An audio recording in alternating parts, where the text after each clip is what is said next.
Bom, pessoal, meu nome é Leonor Cordovil, eu sou professora da GV, dos cursos de graduação e mestrado profissional aqui em São Paulo. Eu queria imensamente agradecer a oportunidade da gente ter super estrelas hoje debatendo um tema que a gente vem conversando muito, sobre o qual a gente vem conversando muito em sala de aula, e não só em sala de aula, mas também até fazendo esse disclaimer, eu também sou advogada, então a gente sabe que é um tema também que tem sido uma batata quente aí, enfim, há bastante tempo, né? Não somente com o advento aí desse projeto de lei, mas há muito tempo a gente também já vinha discutindo a possibilidade de uma regulação efetiva de plataformas digitais. Então, esse é um tema que encanta, preocupa, desespera alguns, né? Mas, de certa forma, é um tema que também fascina, né? Porque, enfim, tem prós e contras, tem muitas nuances aqui para a gente discutir, mas é um tema que não deixa de ser um tema aí fascinante, que é o tema envolvente aí, que é o tema de mercados digitais. E só para também fazer alguns esclarecimentos, esse evento foi organizado pelo Compete, que é o nosso núcleo de pesquisa da GV, para fazer aqui a propaganda. Sigam a gente nas redes, a gente também tem toda a informação por lá. Nós nos reunimos a cada 15 dias para discutir vários assuntos aí relacionados à política pública, concorrência, inovação, tecnologia, e temas correlatos. É um grupo criado aí pelo professor, meu colega Caio Mário, que vai nos se juntar a nós daqui a pouco.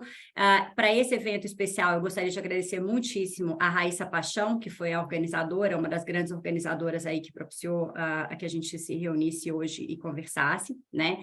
E, sem mais aí demoras, eu vou apresentar os nossos super palestrantes e debatedores. Vamos aqui para uma ordem aqui inventada. Começando pelo César, né, que a gente estava brincando para quem chegou aí mais cedo, mas o César Matos é consultor na Câmara dos Deputados. O César, ele é doutor e mestre em economia, e ele é ex-conselheiro do CAD, né? E foi a sua passagem no CAD nos deixou uma memória muito boa, muito alegre, de uma pessoa muito disponível, né? Então, todos nós aí ficamos muito felizes quando a gente viu que o César estava envolvido nessa discussão do projeto de lei, porque o César sempre foi uma pessoa muito aberta ao diálogo, e de muito fácil acesso aí a todos. Então, é uma pessoa que nós gostamos muito aí da comunidade antitruste. A Priscila Honório Evangelista, a Priscila é economista, mestre em economia, e é gerente de acompanhamento econômico na Superintendência de Competição da Anatel. O conselheiro Vitor Fernandes, graduado em Direito, mestre e doutor em Direito, é conselheiro do CAD e é autor de um livro super recomendado, que nós usamos aí em sala de aula, que é o Direito da Concorrência das Plataformas Digitais, que é um super best-seller, aí, uma grande obra que reúne basicamente tudo que a gente fala sobre plataformas digitais aí, com muita sabedoria e muita clareza. Daniel Arbix. Daniel é graduado e mestre em Direito e LLM por Stanford, e o Daniel é diretor jurídico do Google, né? E muito obrigada aí também por aceitar esse desafio de discutir. Sabemos que do lado aí das empresas, enfim, do lado privado, a gente tem uma visão, às vezes, um pouquinho diferente, então obrigada por contribuir muito com essa visão. E o Paolo Benedetti, que é argentino, mas fala português, fala portunhol, como todos nós, e entende português muito bem, mora no México, é graduado em Direito, doutor em Direito pela London School of Economics e é diretor sênior de antitruste do Mercado Livre.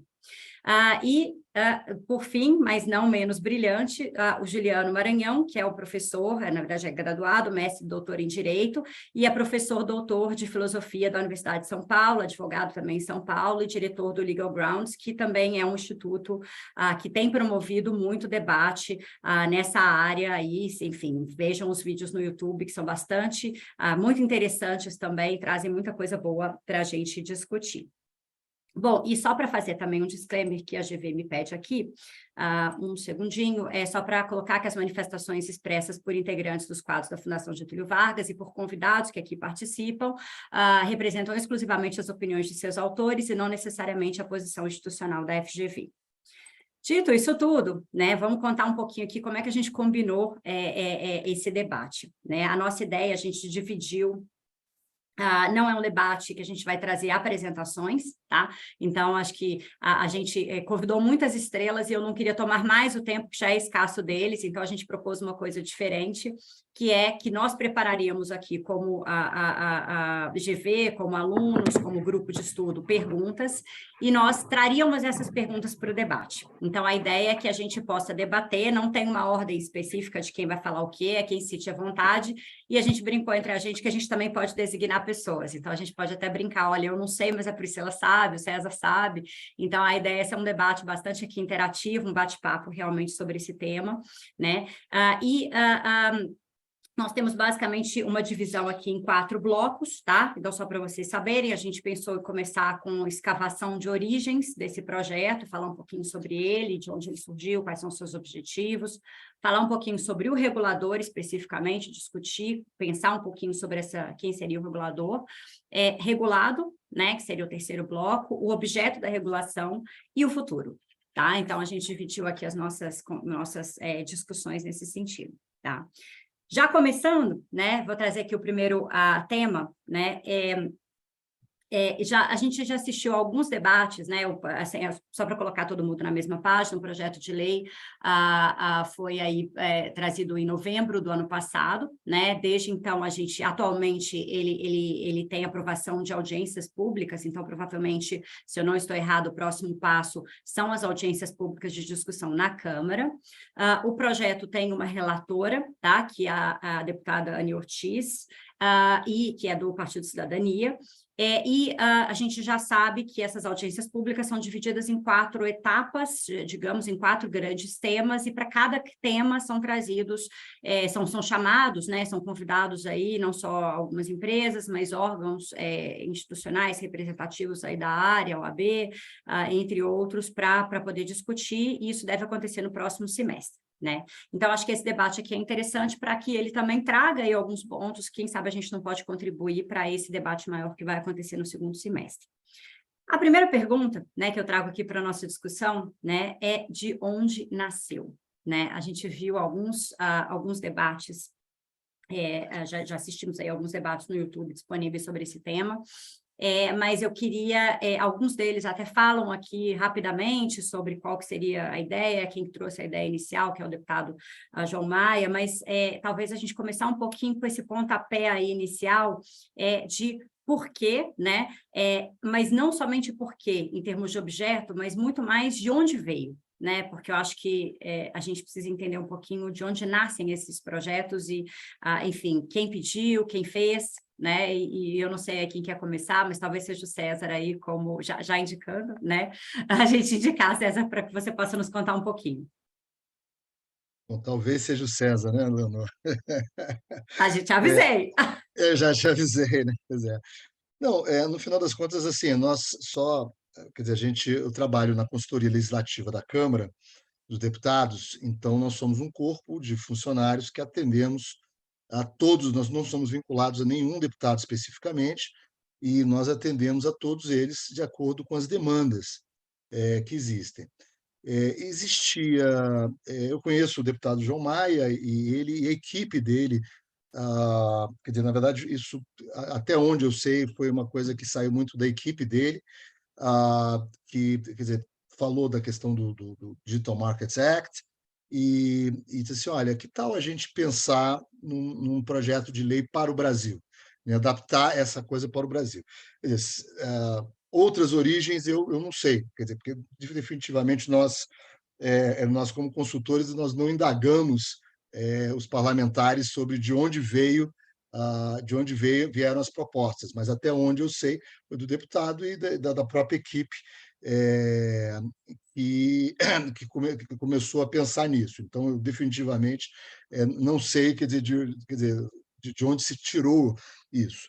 Eu peguei, me solicitou, e nós começamos assim, olha, a primeira coisa é ver onde seria o lugar do governo, onde a gente poderia discutir melhor esse tipo de projeto.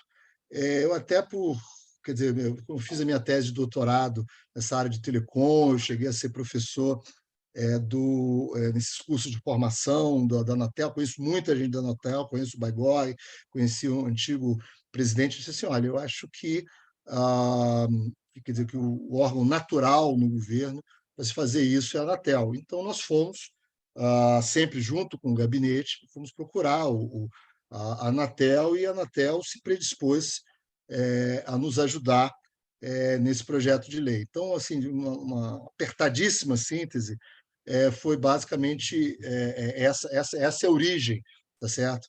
Do projeto de lei, até onde eu sei, tá certo? Talvez a Priscila, bom, a Priscila, quer dizer, como eles foram procurados, então realmente não dá para passar para ela essa, né? Mas, enfim, só sei que nós fizemos basicamente a várias mãos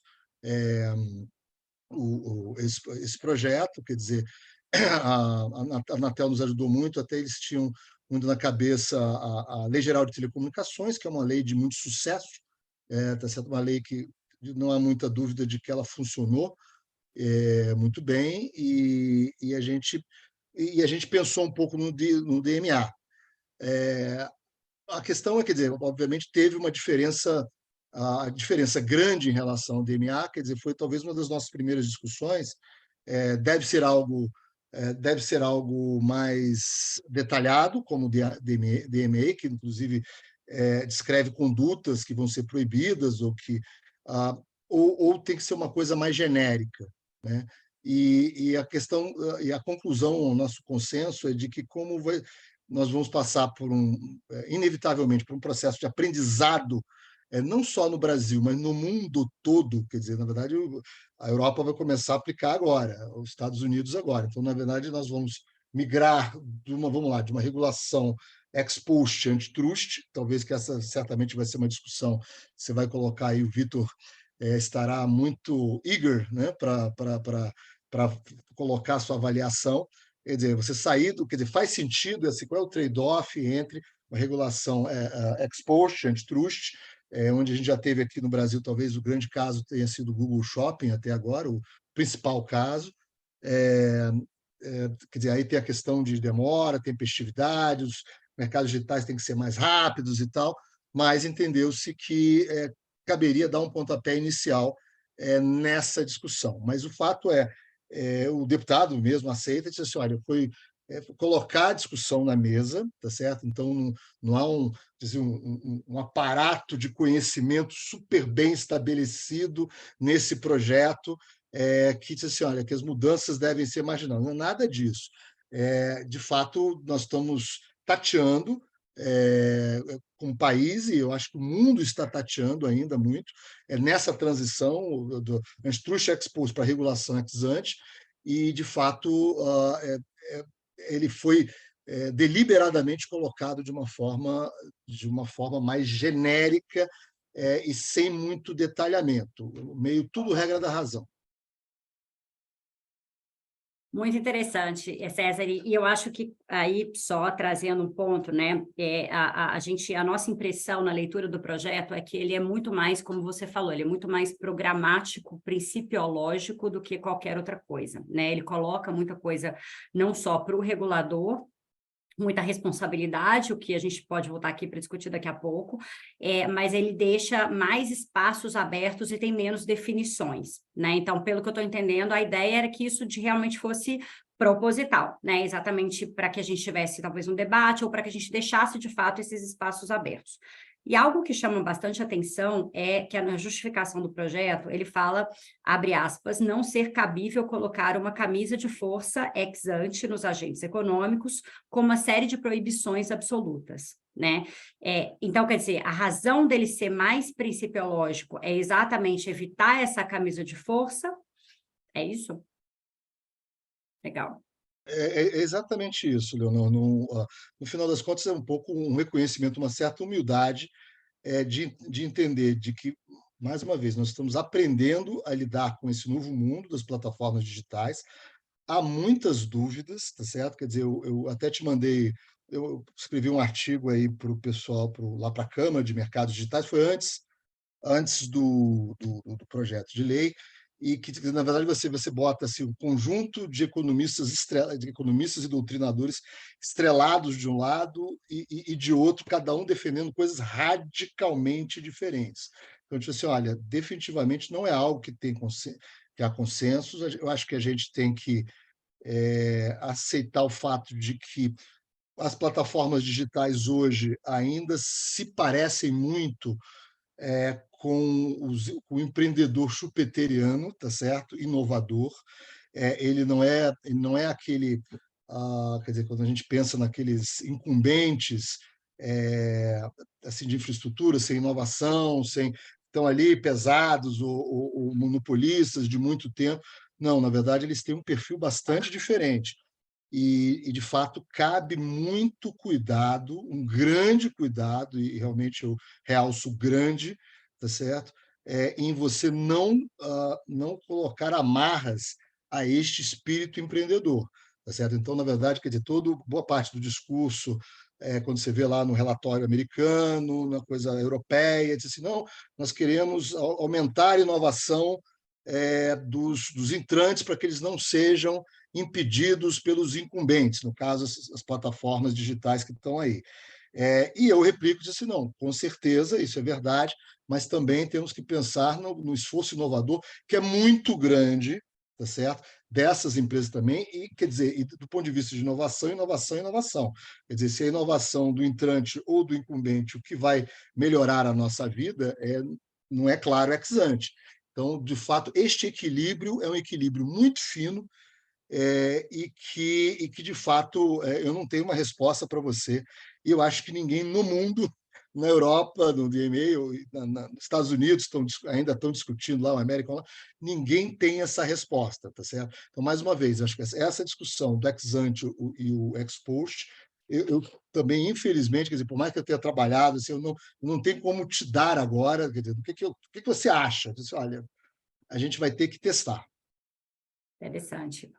E eu prometi para os meus alunos, todos, César e todos, que a gente ia tentar botar fogo no parquinho, tá? Então, a brincadeira aqui é a gente realmente trazer o debate, né? E para isso, eu já vou começar com a pergunta que não quer calar, tá? Que eu acho que a pergunta que traz mais divergência a gente viu de onde vem o projeto, né? A gente entendeu um pouquinho, e agora se a gente realmente precisa, né? Voltando aqui antes dele. E eu vou citar o Juliano, tá? O Juliano, recentemente, num webinar, numa outra discussão, existe uma discussão, né, no Antitruste que fala, é uma discussão que, enfim, não cabe a gente fazer aqui agora, mas a ideia é que os instrumentos do Antitruste não mais se aplicariam, não seriam satisfatórios para uma política, enfim, efetiva aí de combate a abusos em mercados digitais. E o Juliano chamou isso recentemente de o esgarçamento da metodologia do antitruste tradicional, né? Então, quer dizer, alguma coisa ali, eu gostei do esgarçamento, porque eu acho que é uma ideia interessante que traz para a gente ali de que alguma coisa se soltou ali, né?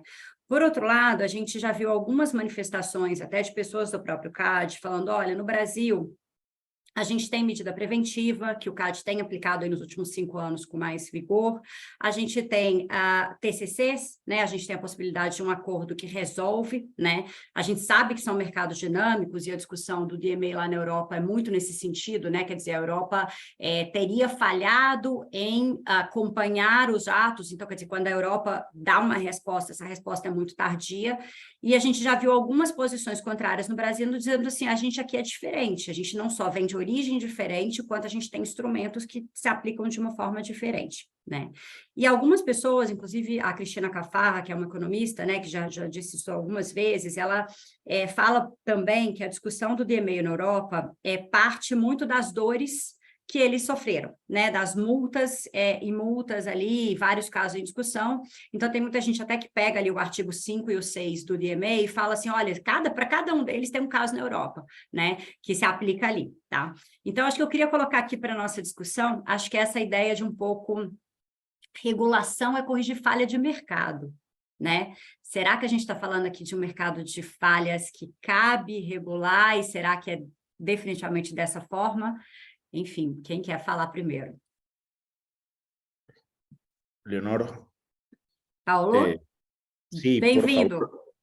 Muchas gracias. y voy a pedir una disculpa. Voy a hablar en español porque mi portugués es muy malo y mi portuñol casi inexistente. Y voy a hablar despacio para ver si me entienden. Si no me entienden, me dicen. Yo creo que hay una justificación para pensar en algún tipo de regulación ex ante para plataformas digitales. Yo creo que estos mercados tienen características que en algún punto justifican que tengan que ser regulados ex ante. Y ahora bien, ¿cuáles son esas características? Las que siempre se señalan: economías de red muy fuertes, economías de alcance, economías de escala, el papel que juegan los datos y la información, que hacen que estos mercados sean muy prone o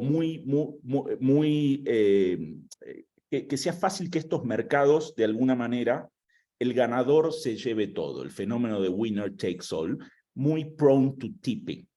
¿Y qué pasa cuando hay tipping en estos mercados? Bueno, cuando hay tipping es más probable observar abusos por dos cosas. Uno, porque es muy difícil restablecer las condiciones de competencia. Y eso precisamente hace también que, como es muy difícil restablecer las condiciones de competencia, la posibilidad de observar abusos se incrementa. Abusos de dos tipos: abusos de tipos exclusorios y abusos de tipos explotativos. Entonces, yo creo que para ciertos mercados, y acá me estoy refiriendo a mercados que tipearon, a mercados donde el fenómeno de tipping ya ocurrió, puede ser que la legislación de antitrust tradicional no alcance y que tenga que ser complementada con una regulación ex ante.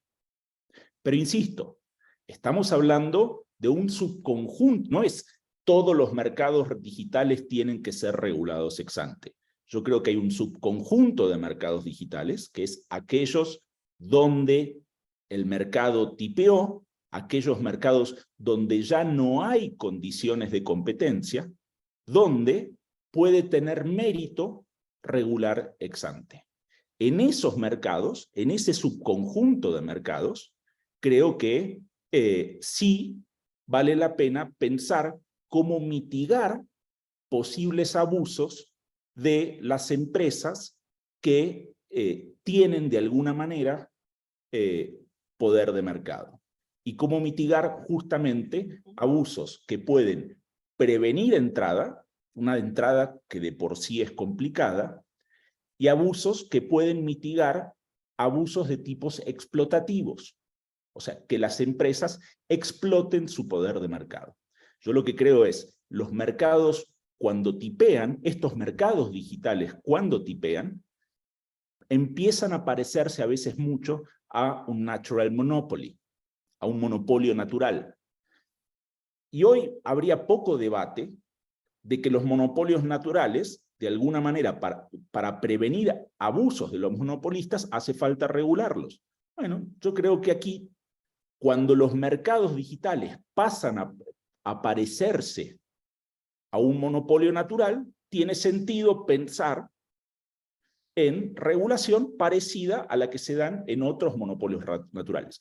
Pero insisto, estamos hablando de un subconjunto de los mercados digitales, que son aquellos mercados que tipearon y que pasan a tener características similares a las de un monopolio natural. Espero que se me haya entendido. Sim, entendemos tudo. Vitor. Obrigado, Leonor. Primeiro, eu queria começar agradecendo a você, Leonor, pelo convite, a todos os organizadores do evento, dizer que é um prazer enorme estar na companhia aqui de colegas tão queridos, do conselheiro César Matos, que é uma referência para todos os conselheiros de hoje e de sempre do CAD. Agradecer também professor Juliano Maranhão, Daniel Arbix, a Priscila também, colega da Anatel. É um prazer estar conhecendo aqui também o Paulo Benedetti. E também eu sei que não dá para cumprimentar todo mundo aqui que tá nos acompanhando, mas tem alguns grandes nomes aqui que também não dá para a gente deixar de mencionar, né? Eu vejo aqui o Dr. Mauro Grimberg aqui também nos acompanhando, né? O Ricardo, enfim. Então, registrar aqui a presença das pessoas tão especiais para a nossa área do direito da concorrência. E também, Leonor, queria trazer um pouco da minha contribuição para o debate, mas de início também fazendo um disclaimer, que as minhas posições são posições pessoais que não necessariamente refletem as opiniões do CAD quanto instituição. O CAD é uma instituição plural, né? E bastante democrática em termos de convivência de divergências de ideias, como todo colegiado tem que ser. Então, por essa razão, enfim, só para deixar claro um pouco da minha posição pessoal aqui nesse debate. Eu queria só fazer uma observação sobre esse assunto, e aí, assim, dedicando, depois de um certo tempo discutindo esse tema e aprofundando um pouco, acompanhando as discussões que têm acontecido, o que me parece, de forma muito clara, é que a gente não pode tratar o DMA ou essas novas regulações como regulações econômicas no sentido tradicional. Na verdade, o que parece que a gente está diante é diante de uma nova forma de regulação de mercados, que tem uma relação simbiótica com o direito da concorrência, que se separa do direito da concorrência de alguma maneira, mas, por outro lado, não equivale a regulações tradicionais do ponto de vista econômico. Eu acho que esse é um ponto muito importante de se colocar. A professora Heike Schweister, que foi uma das autoras do relatório da Comissão Europeia para a política de mercados digitais, por exemplo, ela menciona que o DMA é uma espécie de lei concorrencial para além do antitruste. Outros autores, por exemplo, o professor Nicolas Petit, que também tem escrito muito sobre isso, ele fala que o DMA é uma espécie de mão concorrencial dentro de uma luva regulatória. Né? Outros autores têm dito que, na verdade, o DMA seria uma espécie de política de concorrência sui generis. Né? Outros autores aqui, o Alexandre Destrel, por exemplo, escreve muito sobre esse assunto. Ele diz que o DMA está numa posição epistemológica difícil. Né? Então, assim, a gente tem que ter uma certa clareza de que esse é um movimento que não é simplesmente sair do antitruste e ir para a regulação de mercado no sentido tradicional, por várias razões. Primeira razão, o DMA ele é todo criado, e aí como a Leonor falou, o DMA ele é todo criado a partir de casos de direito da concorrência. Então, se você pega lá o artigo 5º, o artigo 6º do DMA, para cada um, como a Leonor falou, você vai ter um caso de direito da concorrência, um caso que foi julgado pela Comissão Europeia, que precede aquela discussão. Então, é por isso que também tem alguns autores que falam o seguinte, olha, se o DMA não é direito da concorrência, isso está muito claro que não é direito da concorrência apenas, mas também está muito claro que o direito da concorrência é o ponto de partida do DMA. Né? De modo que a gente não pode ler o DMA, e isso seria um erro, ler o DMA sem conhecer as discussões dos casos anteriores. Não tem como você olhar a proibição de self-preference que está no artigo 6º e não conhecer o caso Google Shopping. Então, assim, é uma regulação que se separa do direito da concorrência, mas que toma ele como ponto de referência. Por isso que é essa posição epistemológica difícil, né, que os autores falam. E um segundo ponto, e esse é o segundo ponto que talvez vale mais a pena destacar aqui, o DMA ele não tem os objetivos de uma regulação tradicional de public utility. Eu acho que esse é o ponto. Apesar da gente fazer essa associação, de entender que existem falhas de mercado dentro das plataformas digitais, o DMA, ao mesmo tempo em que ele lida com essas falhas de mercado, no sentido de uma economia neoclássica tradicional, ele vai muito além disso. Porque o objetivo do DMA, quando a gente olha os princípios do DMA lá nos considerandos, né, no 32 e no 34, quais são os objetivos do DMA? É garantir contestabilidade e fairness.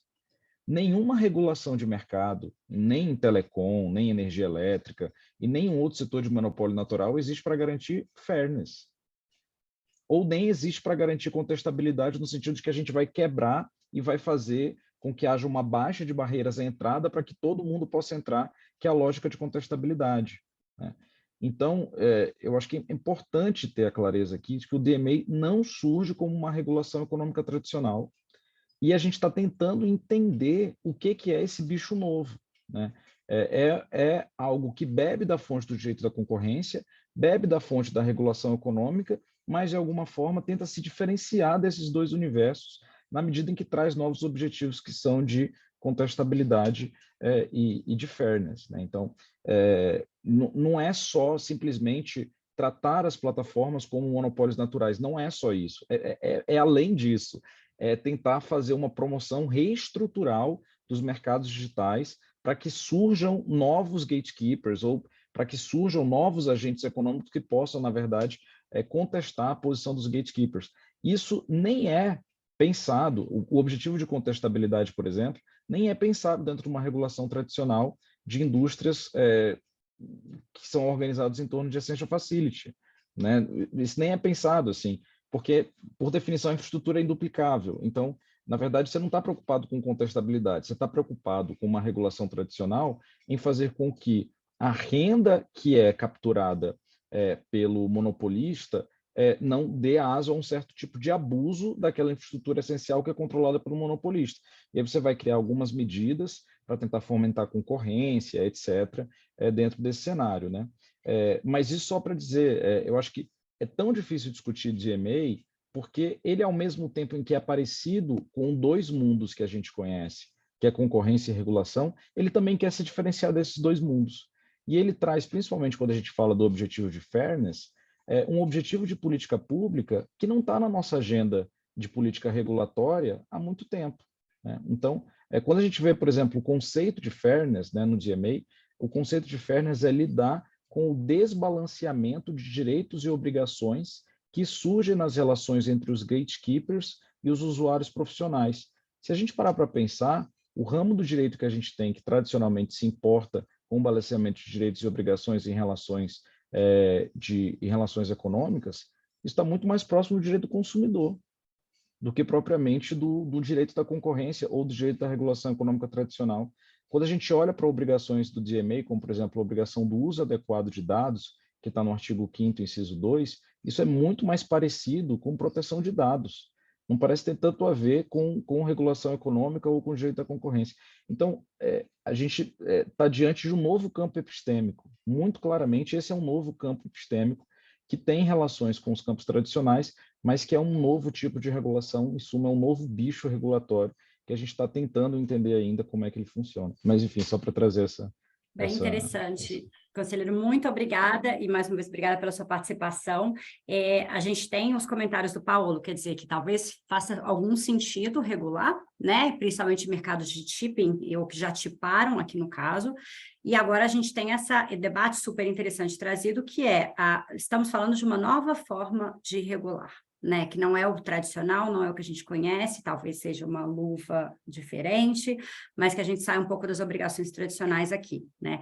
E até tem uma pergunta do Piero, já trazendo, aliás, o público aqui hoje tem preferência, né? Mas trazendo aqui, podemos dizer que o DMA une a regulação tradicional de natureza concorrencial com o princípio da precaução, prevenção por escolha pública, fruto de uma política pública desejável, no caso europeu, ser o mercado consumidor, né? Que eu acho que encaixa muito com o que o conselheiro acabou de falar, mas daqui a pouco a gente volta nessa pergunta, que eu acho que ela é bem interessante aí. Juliano, vamos na ordem aqui. Falei que era para botar fogo no parquinho, vamos lá. Bom, eu tenho um ponto que é para botar fogo no parquinho, mas não sei se eu coloco agora, porque desvia um pouco da discussão que já começou, né? Que é a impressão que eu tenho de que o esforço em não criar uma camisa de força, uma abordagem mais genérica, acaba tendo o efeito reverso, de reforçar, tornar mais ampla e rígida a camisa de força. Mas isso eu vou deixar para depois, para provocar o César e a Priscila. Mas eu quero mais pegar carona no ponto do Vitor, que eu acho muito importante, no sentido de questionar a metodologia tradicional, inclusive de regulação por meio de falhas de mercado, porque o que a gente vivencia hoje é bem mais amplo do que um problema de concentração de poder no mercado, de concentração econômica. É também um problema de concentração informacional, né? Por uma forma distinta de concentração informacional. Se você olhar a concentração nos mercados de mídia, tradicionalmente, ela se dá por mecanismos muito parecidos com a concentração em outros mercados, em que você tem um ofertante, aquele ofertante de conteúdo, e o consumidor do conteúdo. Hoje, as plataformas como intermediárias, você tem a posição dos consumidores que consomem conteúdo, mas produzem conteúdo ao mesmo tempo, e a grande questão é como nessa dinâmica existe uma concentração de dados pessoais que tornam essas plataformas atrativas, né, em relação aos anunciantes dentro daquele modelo de negócio, né? Então, e aqui você tem toda a discussão diz respeito à democracia, né? No âmbito da concorrência, isso significa o consumidor ter o poder de determinar as decisões relevantes por parte dos ofertantes, né? Por outro lado, no campo informacional, isso diz respeito à liberdade do consumidor, à liberdade individual de participar na esfera pública. E o que a gente vê é uma fusão entre esses dois problemas de uma forma inteiramente nova, de concentração de poder informacional e de poder de mercado no âmbito das plataformas. É por isso que, na Europa, a abordagem regulatória ela se dá por diferentes instrumentos. O DMA é um dos braços desses instrumentos. Você tem o DSA também, que diz respeito à regulação sobre como esse conteúdo é direcionado e como esse conteúdo é moderado, né? O Data Act, que busca trazer, como o Vitor falou também, mais um instrumento de equilíbrio, né, entre aqueles que coletam a informação e aqueles que fornecem a informação, né? E também a legislação de proteção de dados pessoais. Então, todo esse é um conjunto de ferramentas para lidar com esse fenômeno, que é uma concentração de poder informacional e poder de mercado, poder econômico, ao mesmo tempo de uma forma nova, numa nova dinâmica que diz respeito à forma pela qual os dados são coletados, eles são tratados por algoritmos e permitem o aumento da eficiência em relação ao serviço, né? E eu acho que... Por que eu falo no esgarçamento, né, da metodologia antitrust? Porque a metodologia antitrust está baseada nessa economia de organizações, né? Organizações que produzem bem, inclusive informação, e aqueles que consomem esses bens. E ali a metodologia antitrust é baseada em elementos objetivos que a análise econômica consegue lidar. Como? Então, eu tenho um produto que é ofertado, eu consigo ver em que medida e mensurar que medida a concentração de ativos para a oferta desse produto. Por outro lado, eu tenho a forma de remuneração do consumidor, que é monetária, né? E eu consigo mensurar isso. Agora, a gente tem dois fatores novos, que é, de um lado, a atenção, de que forma eu consigo a atenção dos consumidores, e, a partir daí, eu, então, coleto dados pessoais, e o consumidor tem que analisar em que medida ele está disposto a sacrificar sua privacidade, dados pessoais, para consumir esse serviço. E são dois elementos que têm uma carga de subjetividade enorme, né? O que é a atenção? Como é que eu capturo a atenção para que, então, eu ofereça, do outro lado da plataforma, um atrativo um atrativo publicitário, né? Então, como é que eu mensuro a atenção? Como é que eu mensuro a disposição para abrir mão de dados pessoais ou da privacidade, né? São elementos subjetivos que precisam de uma nova metodologia para se lidar, né? A forma que o antitrust tem procurado lidar com isso é fazer uma analogia, né? Bom, dado é ou um ativo ou o dado é tratado como uma moeda, né?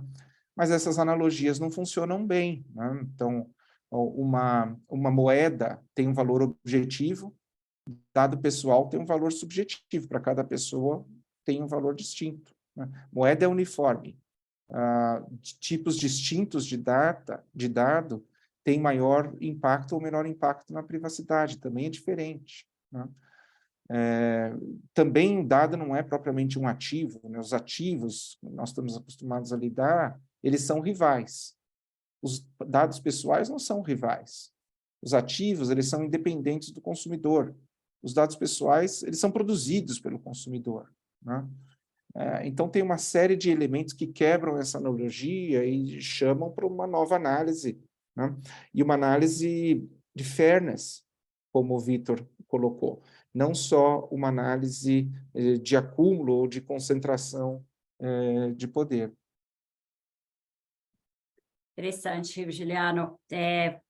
Tá vendo? Eu estou dura para falar, mas deixa eu passar para todo mundo. Priscila, obrigada mais uma vez. Oi, obrigada.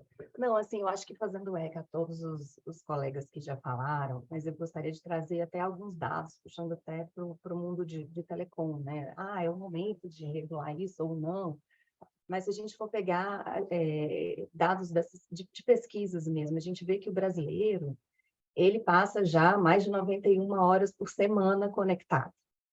Então, isso é praticamente todo o tempo que ele está acordado.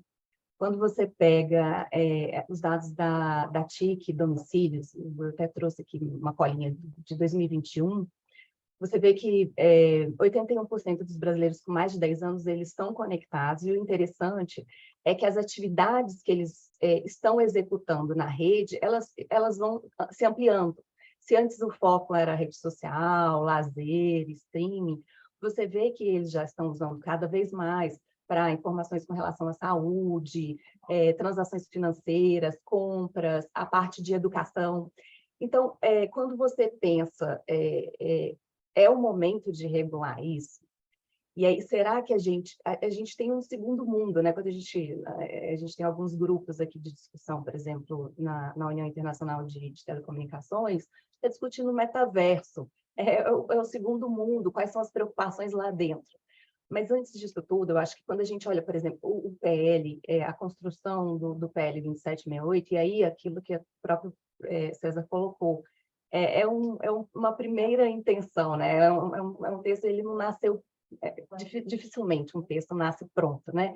Mas, assim, quando a Anatel ela foi constada, a gente tentou trazer algumas preocupações no sentido de que nós estamos lidando com mercados dinâmicos, além do que o Paulo trouxe, né?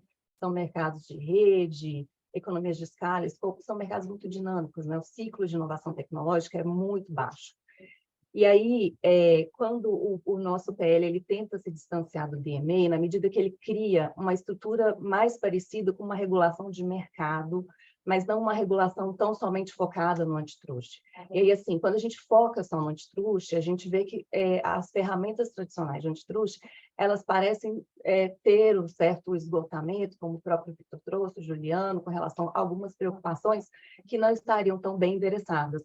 Mas eu acho que a gente tem que olhar além, assim, aí o próprio texto do PL, quando ele coloca lá que ele vai regular o funcionamento e a operação das plataformas, e disciplinar e fiscalizar aquelas que são as detetoras de controle, né?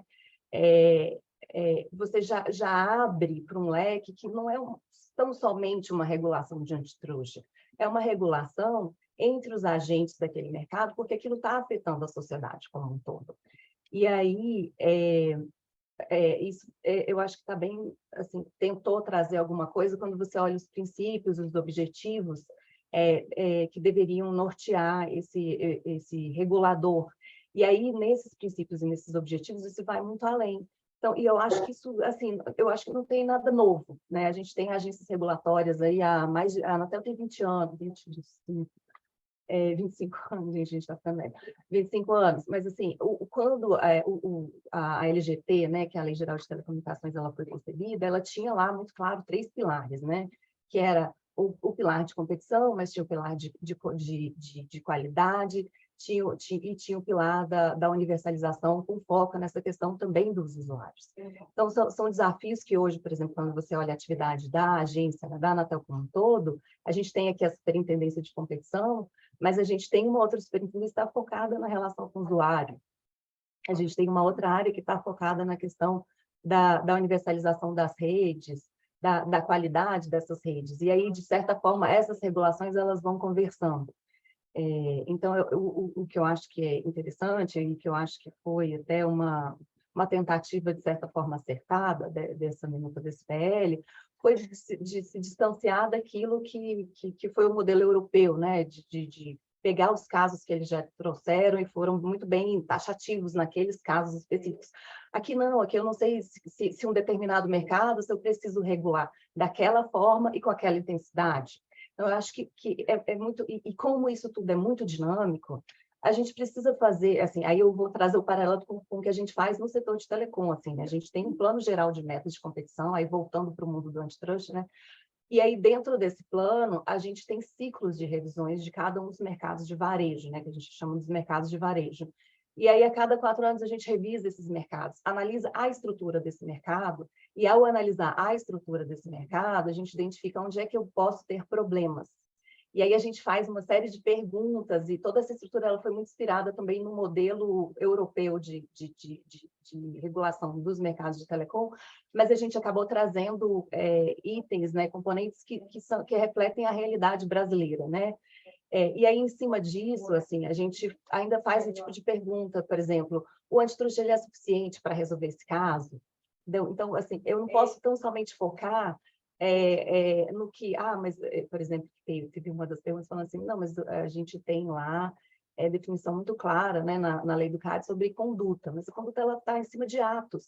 Quando a gente está olhando uma regulação de um mercado, uma regulação ex ante, você tem que olhar a estrutura desse mercado como um todo e identificar antes do ato acontecer, se aquela estrutura ela vai tender a trazer algum problema em que eu preciso atuar anteriormente. Então, eu acho que o interessante disso tudo é isso, a gente está numa sociedade que ela já passou, ela já está mais do que digital, e isso vai avançar cada vez mais. Assim, olhando para o nosso mundo, no Brasil, até 2030, todos os municípios brasileiros vão ter rede 5G, e vão ter infraestrutura de rede 5G. Então, quando você olha qualquer relatório de projeção de consumo de dados, eles crescem a taxas exponenciais. Então, o mundo está caminhando para isso e o Brasil também tem caminhado para isso. E aí, cada vez mais, a ideia é que não só a gente tem uma regulação para propiciar a entrada de novas plataformas, mas que a relação das plataformas existentes com os agentes do nosso mercado, da nossa sociedade, que ele traga essa noção do fairness, né, que a gente, todos, de certa forma, colocaram, mas que essa relação entre direitos e obrigações, ela, de certa forma, ela seja balanceada, e a gente precisa trazer essa preocupação.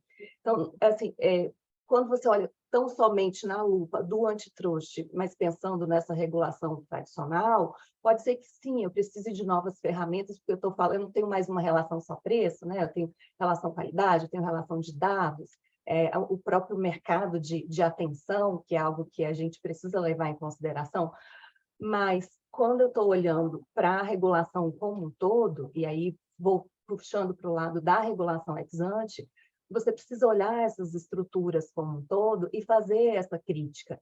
E aí eu acho muito complicado trazer isso num projeto de lei, como o próprio DMA trouxe, mas talvez porque lá eles têm uma outra maturidade regulatória, já taxar a priori qual é o mercado e qual é o remédio.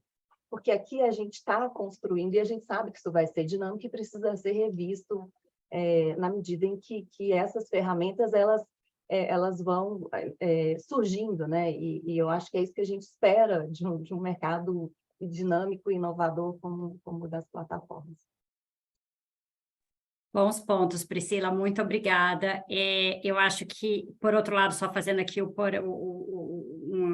trazendo mais aqui debate, mas também tem o ponto de, se a gente também deixa muito aberto né? Qual é o limite disso, né? Pensando que hoje a gente tem um regulador, enfim, possível que é a Anatel, mas esse regulador pode mudar, né? E a gente não sabe o que é a Anatel do futuro também, né? Então também tem esse ponto que é prospectivo no direito da concorrência, que também deixará aberto no aspecto regulatório, incomoda um pouco, né? Mas, Daniel, obrigada pela presença também. Imagina, obrigado você, Leonora, GV, e que prazer estar aqui com pessoas tão profundas conhecedoras desses temas todos. Eu estou aprendendo aqui. O que eu achei super interessante, eu vou começar por aí, é que a fala da Priscila se aproxima muito da fala do Paulo, na medida em que a preocupação com mercados específicos, quando a gente pensa toda a diversidade em que as plataformas digitais operam, ela deve orientar um pouco quais são os planos de ação, né? E saber se a intervenção é mais ou menos necessária, quais são os objetivos de uma regulação ex ante, ou de regras ex ante, para não ficar no campo necessariamente regulatório em sentido estrito, ela vai ser fundamental porque tem diferentes modelos de negócio, formas de monetização, estratégias em mercados, setores, geografias variadas, e os ecossistemas digitais eles evoluem muito rapidamente. Então, o César anotou essa complexidade, a importância da cautela com relação a como você faz as coisas para não colocar em xeque inovação nas plataformas, e eu gostei muito, acho que foi muito feliz a figura que o Vitor utilizou da quimera, né, de um bicho novo que está com aspectos de um e de outro, e que vai além de endereçar a falha de mercado. O que talvez a minha contribuição seja, pela perspectiva de um potencial regulado, levantar dúvidas com relação às ferramentas que já existem hoje, no plano concorrencial e no plano regulatório, separadas, se elas já não seriam suficientes para endereçar as questões que estão hoje colocadas na mesa, ou na cisão que o Juliano colocou, quando tem uma concentração de poder econômico ou de poder informacional, se a gente não deveria trabalhar esses aspectos, distinguindo quais são os mercados, quais são as importâncias, qual é a contestabilidade, em cada um deles a parte. A preocupação aí, eu acho, central é porque as regras ex ante rígidas podem não ser as melhores para o mercado que está em profunda mudança, e que podem ter justificativas, como a gente vê, né, em vários textos normativos, que não estão bem colocadas. Eu acho que o maior ponto de divergência do que eu ouvi das falas até agora foi a menção da Priscila, que eu concordo para vários cenários, mas talvez não para o DMA, de maturidade regulatória na Europa. O DMA hoje é um experimento, acho que importantíssimo, e todos nós vamos observá-lo, como ele se desenrola, mas a gente não sabe ainda se ele vai ser bem sucedido ou não, se as regras ex ante lá colocadas vão ter que sofrer ajustes ao longo do tempo, e ele não foi feito com análise de impacto, nem com grupo de controle, né? A gente não vai saber exatamente ainda se vão ser necessários mecanismos novos de análise e revisão ao longo do tempo, nem ter clareza dos trade-offs antes de ele ser colocado em prática. Com abordagem de trouxa aí, centenária, ex post, com foco, em alguns casos, em remoção de obstáculos anticompetitivos, pode ser que a gente tenha mais segurança, e aí, como regulado, me parece um caminho muito mais firme, de saber o que é possível ou não, que condutas vão ser tidas como abusivas, segundo quais formas de análise, quais teorias de dano aí, do que a gente ficar um pouco à mercê de um poder estatal um pouco definido com contornos pouco nítidos, em que pode ser que quem é derrotado ou vitorioso, em lugar dos consumidores, seja escolhido por um aplicador de regulações, mirando ali em fairness, possivelmente, né? E hoje, para ser muito franco, tá? Eu não sei nem na distribuição, na discussão de justiça distributiva, o que é fairness com clareza, quanto mais nesse contexto em que regulação e concorrência se misturam, de novo, com base nos textos que a gente tem visto hoje. Acho que seria promissor a gente investir nos lados do debate, e vou adorar ver o Juliano colocar o fogo nesse parquinho, mas também nos lados do debate que não apareceram aqui ainda e que acho que não são objeto da nossa conversa de hoje, que são o equivalente, entre aspas, ao DSA brasileiro, o PL 2630, para a questão do poder informacional e do devido processo no controle que as plataformas fazem dos conteúdos que circulam nelas. Mas, por outro lado, para uma série de problemas identificados aí, inclusive na Europa, nos casos concorrenciais lá, você, no CAD hoje, tem ferramentas. Talvez a gente queira aumentar o poder de fogo do CAD, aumentar o orçamento, o pessoal e ter como o CAD se antecipar, porque existem hoje mecanismos para agir com rapidez. Mas presumir que esse mercado é extremamente concentrado e que não tem contestabilidade me parece um pouco dissonante com a realidade em que a gente tem, em 2 meses, ChatGPT tendo mais de 100 milhões de usuários. E possivelmente sendo uma maneira das pessoas encontrarem o que elas procuram, competindo com mecanismos de busca, competindo com a Amazon para identificar produto. A gente ainda está vendo o impacto dessa tecnologia, né? Então, não quero parecer muito medroso aqui, mas me parece que quando está pegando fogo no parquinho, a gente deve achar um plano de evacuação. Ótimos pontos, Juliano. Bom, então eu vou continuar a colocar fogo naquele ponto que eu já disse, porque se amarra bem com o que o Daniel levantou aqui, né? A ideia é a seguinte, eu entendo bem, né, a cautela em especificar condutas, como é feita no DMA, e tratar de condutas mais genéricas. Então, em vez de self-preference nos condicionantes específicos que aparecem no DMA, se falou em isonomia e não discriminação, né? Em vez de a combinação de dados de 2 plataformas distintas, sem uma clareza em relação aos usuários, como uma violação de proteção de dados que tem reflexos concorrenciais, como está no DMA, bem detalhado, se falar em uso adequado de dados. São termos mais genéricos, que fazem sentido quando você tem um enforcement caso a caso, mas nós não estamos falando disso. Estamos falando de uma regulação que vai tornar per se proibidas determinadas condutas para determinados agentes, que são os gatekeepers, que isso ainda está para ser definido. Inclusive, na Europa tem uma regulamentação para isso, que depois até a gente pode comentar. Mas quando a gente trata de per se, ser mais genérico significa abranger mais casos. Então, a camisa de força fica maior e mais rígida. Por quê? Eu posso ter tipos de discriminação que não são self-preference, que possam ser eficientes em outros contextos. Eu não posso falar que todo uso inadequado de dado, que seria punível pela LGPD, seria uma infração concorrencial, né? Então, e aí a gente olha, ok, então isso vai ser regulamentado depois pela Anatel, né? Mas também é uma regulação ex ante. E quando a gente olha ali no projeto de lei, existem essas previsões e logo em seguida a possibilidade de exceções que refletem a metodologia de regra da razão, né? Agora, regra da razão é uma metodologia voltada para a criação de normas individuais para casos particulares, em que eu tenho que considerar todas as peculiaridades do caso que se apresenta, como ele se apresenta, e eu faço uma intervenção no agente. Não é uma regulação, per se, é uma regulação do mercado, em que eu tenho que, de antemão, como autoridade, separar quais são os vetores relevantes. E aí eu tenho risco de erro em, por exemplo, não considerar uma peculiaridade, né? Ou considerar um fator que, na verdade, não seria relevante. E aí que entra a discussão sobre as competências das autoridades, CAD versus Anatel, né? Então, a primeira dúvida é como é que eu uso o rule of reason numa regulação do mercado e não num enforcement de um agente, de uma prática particular em todas as suas circunstâncias particulares, né?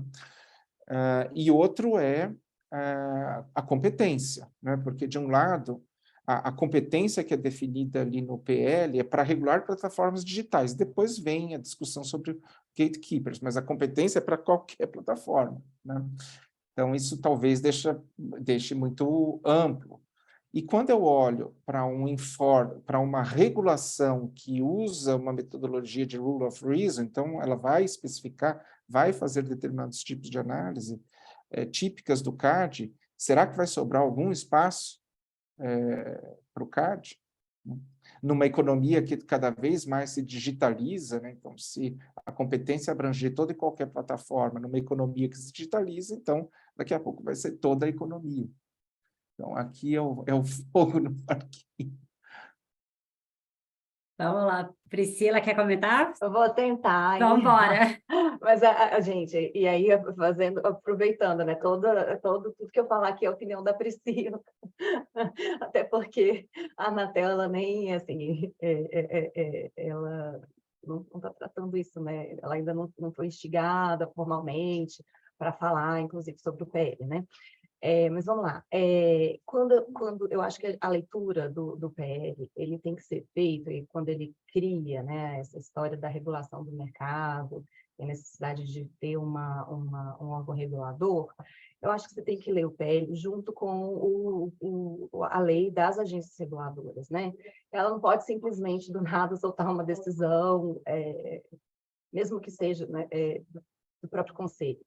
Todo o processo regulamentar da agência, isso já, né, não só na Anatel, mas agora com a lei das agências para todas, ela tem que seguir o rito próprio, tem a tomada de subsídios, depois você faz a proposta do regulamento, na proposta ela vem acompanhada de análise de impacto regulatório, então ela tem uma série de itens que você precisa ir fundamentando bem do porquê de tomar aquela decisão e não uma outra decisão. No próprio AIR, o default da análise de impacto regulatório é não fazer nada. E aí depois você vai construindo os outros itens, as outras opções, para você depois selecionar qual que foi aquela que tem a menor, né, a melhor relação custo-benefício. E tudo isso passa por consulta pública, enfim, tem todo um rito regulamentar que é seguido. E aí eu acho que é em cima disso que você consegue trazer esse sistema de pesos e contrapesos, né? Com a participação dos regulados, com a participação da sociedade, de todos os envolvidos.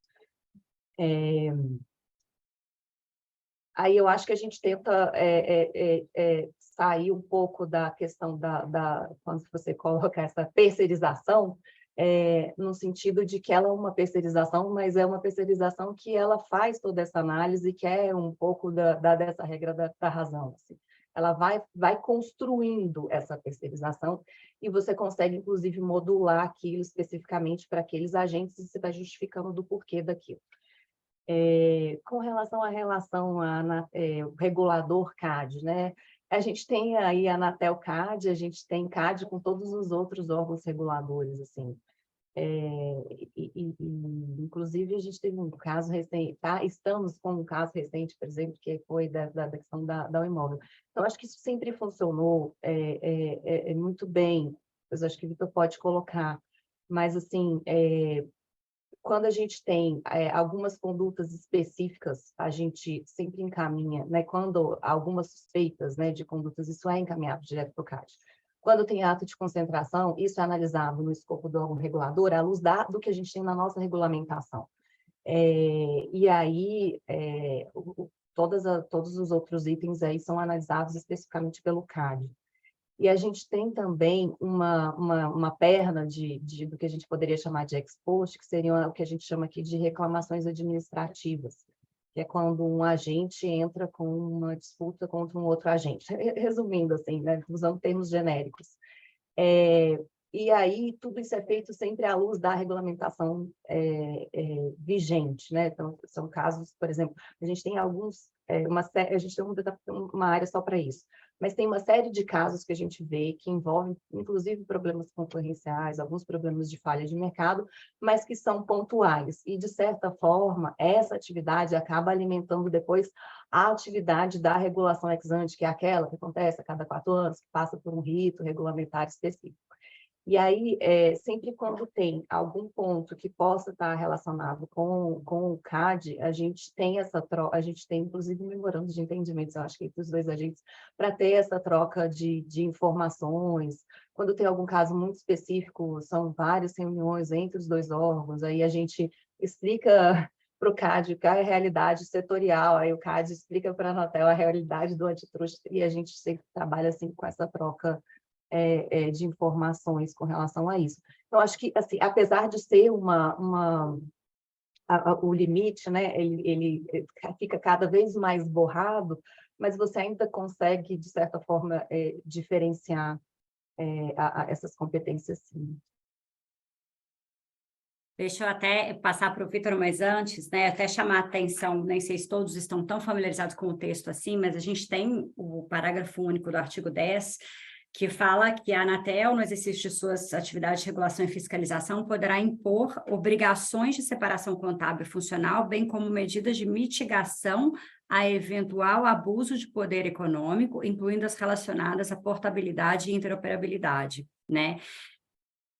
Bem complicado isso aqui, né? Como diria Deixa eu na minha colocar terra. aqui. Isso que eu ia falar. Como diria na minha terra, esse trem aqui Assim, tá grande demais. Tá grande demais. Até assim, tem algumas coisas do texto que isso, tipo, incomodam, inclusive, a gente, assim, não sei, por exemplo, para que eu vou colocar esse tipo de obrigação tão específica e junto dessa parte de separação contábil e funcional, que é uma coisa tão característica de telecom, aí junto ainda bota o abuso de poder econômico, enfim. Mas talvez tentando entender o princípio, talvez até focando mais no 10 e não tão próximo dessa parte de eventual abuso, o que a gente, pelo menos o que a gente faz na parte de telecom, a gente sempre olha do ponto de vista, aqui que eu coloquei, olhando da estrutura e se aquilo pode eventualmente trazer alguma, né, pode configurar em algum momento alguma conduta. Mas sempre quando a gente tem alguma coisa nesse sentido, isso é sempre encaminhado também para o CAD. Então, aquilo que do ponto de vista de regulamentação pode ser tratado ou pode ensejar uma futura regulamentação com relação a melhorar alguma estrutura do mercado, olhando para o todo e não para o caso concreto, se for tão somente um caso concreto, aquilo já é encaminhado direto, né? Inclusive, abrem lá, os agentes, eles abrem nos dois lados dos processos, assim, em geral. Mas, agora, o que pelo menos o que eu entendo que deveria ser tratado do ponto de vista do regulador, é aquilo que é mais assim, se eu for olhar uma tendência de estrutura de mercado como um todo, e não um caso específico de um agente, entendeu? E aí, assim, eu preciso fazer alguma regulamentação para tentar anular esse possível efeito.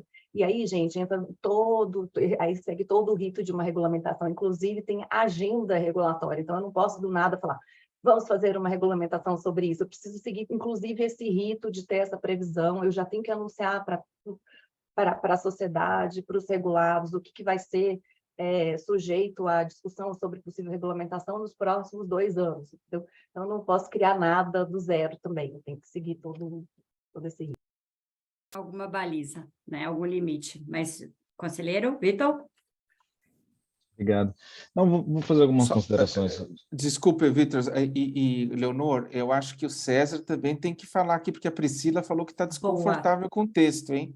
Ele está quietinho ali, está escondido. Eu também ouvi isso. A gente vai passar para ele depois. César, a gente vai te dar uns minutinhos para você fazer para você se preparar, tá bom? Vamos lá. Priscila, você é aliada não, mas ou ele não, sabe. Priscila? Mas eu e César, a gente às vezes troca umas mensagens assim, César, esse texto aqui, eu acho que ficaria melhor dessa forma, mesmo após a divulgação, né? A publicação da proposta de PL, a gente tem um monte de anotação assim, de coisas que poderiam ser melhoradas. Ótimo, mas vamos lá. Conselheiro, Vitor? A gente deixa o réu falar por último, não, brincadeira. O acusado aí, todo mundo batendo, brincadeira. Eu também tenho umas considerações sobre o PL, também já vou aproveitar aqui a deixa para falar um pouco, para depois o César poder rebater aí, defender. Mas eu acho que, assim, um pouco tentando dialogar aqui com a fala da Priscila, com a fala de todo mundo e também do Juliano, eu acho que o PL ele é uma grata oportunidade para começar o debate. Então, eu acho que ele é um bom ponto de partida, não necessariamente um bom ponto de chegada. E ao meu modo de ver, o principal problema do PL tem a ver com o que a gente estava discutindo ainda agora. Porque quando a gente observa o DMA, existe, como aí a Leonor e o Juliano estavam falando, essa perspectiva de esgarçamento da metodologia antitrust, né?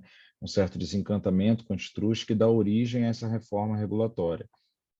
Mas tem um documento, por exemplo, que é muito importante, que é a análise de impacto regulatório do DMA. Quando você pega lá, o principal ponto que eles colocam é preocupações com a ineficácia dos remédios antitrust, as investigações antitrust serem muito demoradas, e tem uma parte de substância. Então, assim, esse desengatamento, né, esse esgarçamento do antitruste, ele não é só procedimental, ele também é em termos da substância, né? E o análise de impacto regulatório do DMA fala expressamente que eles querem superar o paradigma de Consumer Welfare Standards e passar para outras discussões, que são as discussões de contestabilidade e de fairness. Então, muito claramente, o DMA ele elenca um objetivo da intervenção. O que eu acho que o PL 2768 hoje não traz com muita clareza é qual é o seu objetivo de regulação.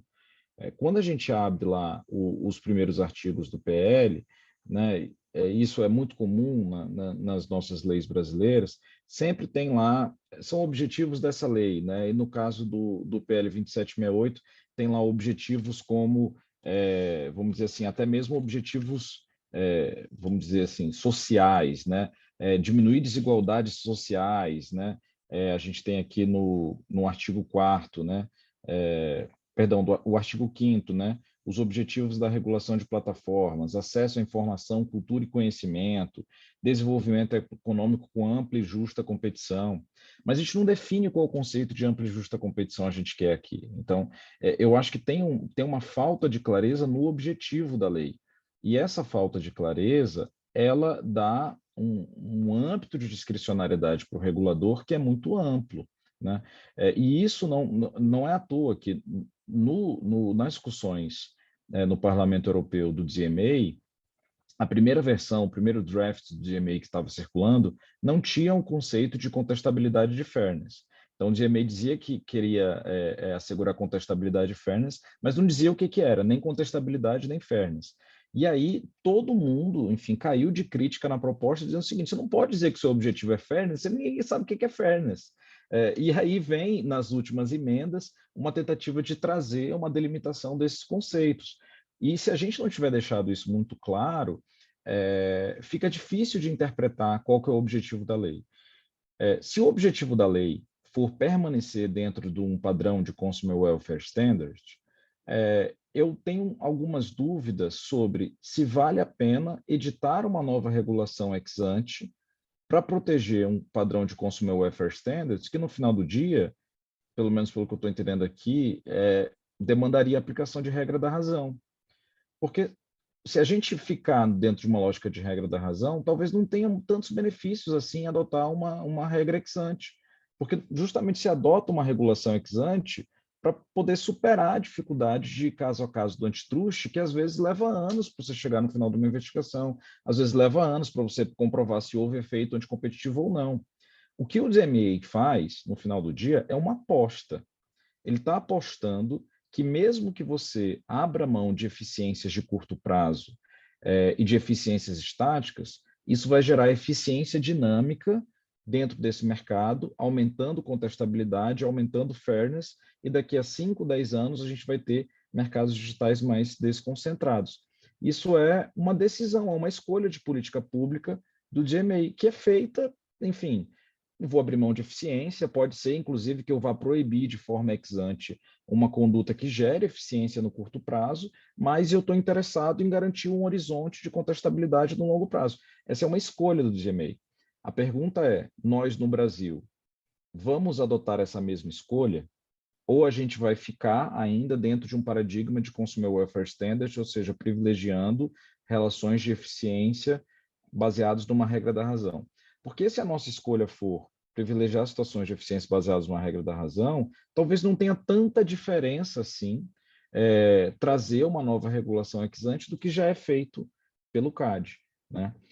E aí, só para encerrar, a Leonor tinha mencionado agora, eu acho que, de fato, a nossa lei de defesa da concorrência ela é muito moderna, né, e muito flexível.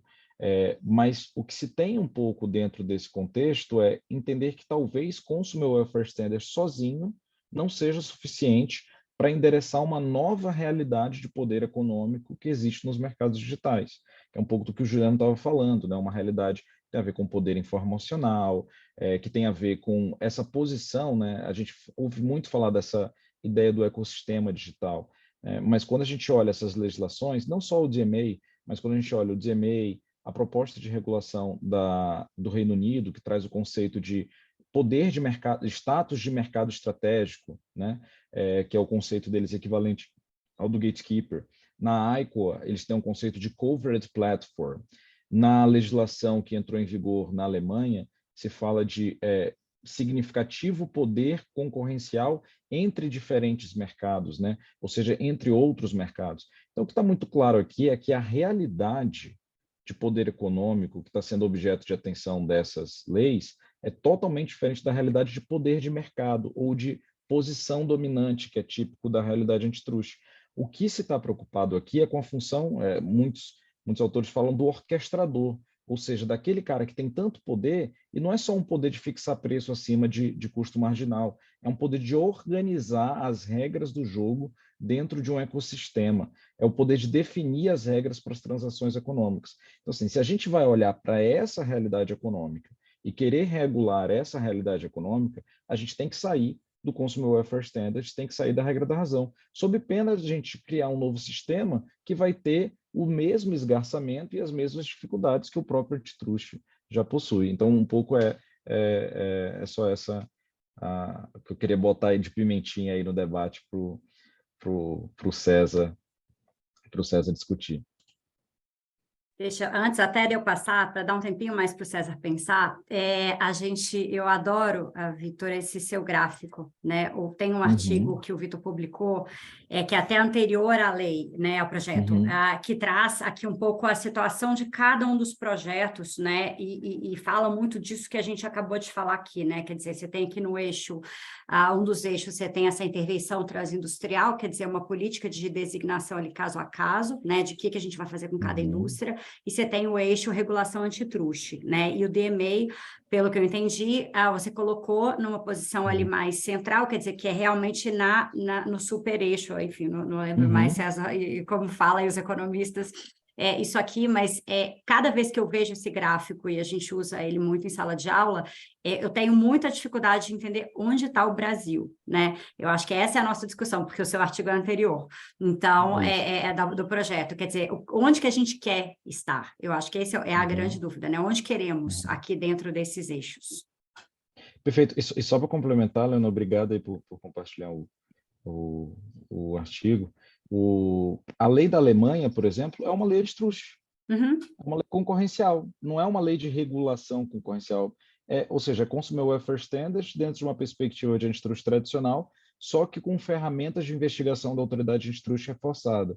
O modelo do Reino Unido ele está mais próximo desse modelo alemão do que do modelo do DMA, né? Porque ele dá uma maior liberdade, baseada numa abordagem de corregulação. Tem também, né, os mecanismos de definição de um código de conduta, né? No regime do Reino Unido, na verdade, cada gatekeeper vai ter o seu código de conduta definido a partir de uma abordagem de corregulação com a autoridade, ou seja, é um modelo muito mais dinâmico do que o DMA. Mas, no final do dia, é um modelo que está mais preocupado, com uma preocupação mais voltada para a concorrência no sentido da lei alemã, né? Então, eu acho que é um pouco entender também qual que é o nosso objetivo no final do dia. A gente quer algo mais regulação ou mais antitruste, né? E isso eu acho que tem um impacto direto, né, em tudo que a gente vai acabar fazendo. Eu colocaria, não sei se estou equivocado, Victor, mas eu colocaria a do Brasil, né, na verdade, entre aspas, né, ali mais para a direita e abaixo, né, que ela é principle-based, mas ela tem uma pretensão de ser ex-lege. Agora, não, mais para a direita ainda, põe embaixo lá da Alemanha. Olha, em sala de aula eu sou mais rápida, tá? Vou tentar isso aqui. Não, sabe que mas não é exatamente isso, porque tem uma aposta numa regulamentação posterior pela Anatel, né? Mas não são aqueles princípios, né? Aquelas condutas definidas de forma geral, que vão ser proibidas ex lege. Mas existe uma previsão de regulamentação posterior. Eu tenho uma certa dificuldade de fazer essa avaliação da lei brasileira, porque quando a gente olha todas essas legislações, tem uma parte delas que é muito importante, que é entender qual que é o escopo de defesa dos gatekeepers, dos administrados. Então, por exemplo, lá o DMA, ele tem considerando 11, em que ele deixa muito claro que, olha, não vou aceitar defesas baseadas em eficiência. E isso aí deixa muito claro que você está dentro de um regime de comando e controle, né? Ou seja, a gente não vai olhar para eficiências. Quando você olha, por exemplo, para o ICLA, né, o American Innovation Online Choice Act, ele tem lá um padrão chamado de defesas afirmativas, ou seja, são algumas defesas que vão poder ser apresentadas, mas que não são baseadas na ideia de eficiência. Então, por isso que, como a defesas afirmativas, mas também não entra na discussão de eficiência, ele está mais para a esquerda do que para a direita. Não fica claro no PL quão aberto a Anatel seria a uma defesa baseada em eficiência, entendeu? Isso não está claro, assim, não está claro quando você lê o PL. Como o PL está muito aberto, na teoria, pelo menos da forma como eu vejo, a regulamentação da Anatel poderia ir para o lado ou para o outro. Sim, é verdade. Então, isso tem aquela... uma certa indefinição. Tem ali em seguida a definição das condutas de forma genérica, elementos que parecem uma metodologia de regra da razão. Mas isso dependeria da Anatel mesmo. Isso, depende de como ela iria também ponderar cada uma, eu acho que é do artigo 11, né, que você tá mencionando, Juliano. Isso. Eu acho que dependeria um pouco de Anatel ver como cada um dos elementos do artigo 11 iria entrar na definição de cada uma das regras do artigo 10. Ou seja, estaria muito baseado na atuação da agência, né? Dependeria Mas muito isso talvez que provoca a insegurança no Daniel, né? Não sei se o Daniel... Enfim, só para uma última frase, eu não vou mais tomar o tempo do pessoal, mas eu acho que quando a gente vê todos esses modelos, o que fica aparecendo para mim é que existe, e inclusive o modelo do Reino Unido, eles apresentaram no parlamento britânico no mês passado, agora em abril, a última versão. E ele também está sendo muito criticado por alguns atores, principalmente atores privados, por entender que esse é um modelo que gera muita discricionariedade da parte da agência. Então, parece que também tem aqui um trade-off, né? Um trade-off entre ser uma regulação muito engessada, de um lado, ou dar muita discricionariedade para a agência do outro, né? E como atingir o ponto ótimo desse trade-off que é o grande desafio, né? E parece que, de qualquer lado, a gente vai sofrer esse tipo de crítica, né? Então, assim, se o PL, que é aí que o César participou, tivesse sido muito taxativo nas obrigações, ele seria criticado de ser muito engessado. Agora, se ele coloca as obrigações principiológicas, por outro lado, ele também atrai a outra crítica, que é a discricionariedade do órgão regulador. Então, é uma gangorra difícil de agradar, né? Difícil de agradar todos os lados aí, porque conforme você vai para um lado, você perde do outro, né? E é uma gangorra muito ágil, né? Porque essa é a ideia, quer dizer, a ideia do projeto, a ideia de se regular é ser celery, né? É dar respostas rápidas. Então, ao mesmo tempo que esse trade-off é um trade-off difícil, como resolver essa questão de forma rápida e mais rápido do que uma ponderação antitruste? Este, para mim, é o grão que falta nessa confusão, né? Torna o desafio ainda muito maior. Perfeito. Mas, Daniel, César, a gente está te dando muito tempo, tá? Só para ressaltar. Eu acho que é rápido e talvez tentando começar a resposta ao Vitor e ao Juliano, né? Eu acho que o que deixa as empresas um pouco sem norte é o fato de que você não tem os objetivos claramente elencados e definidos de antemão. Esse é um primeiro ponto importante.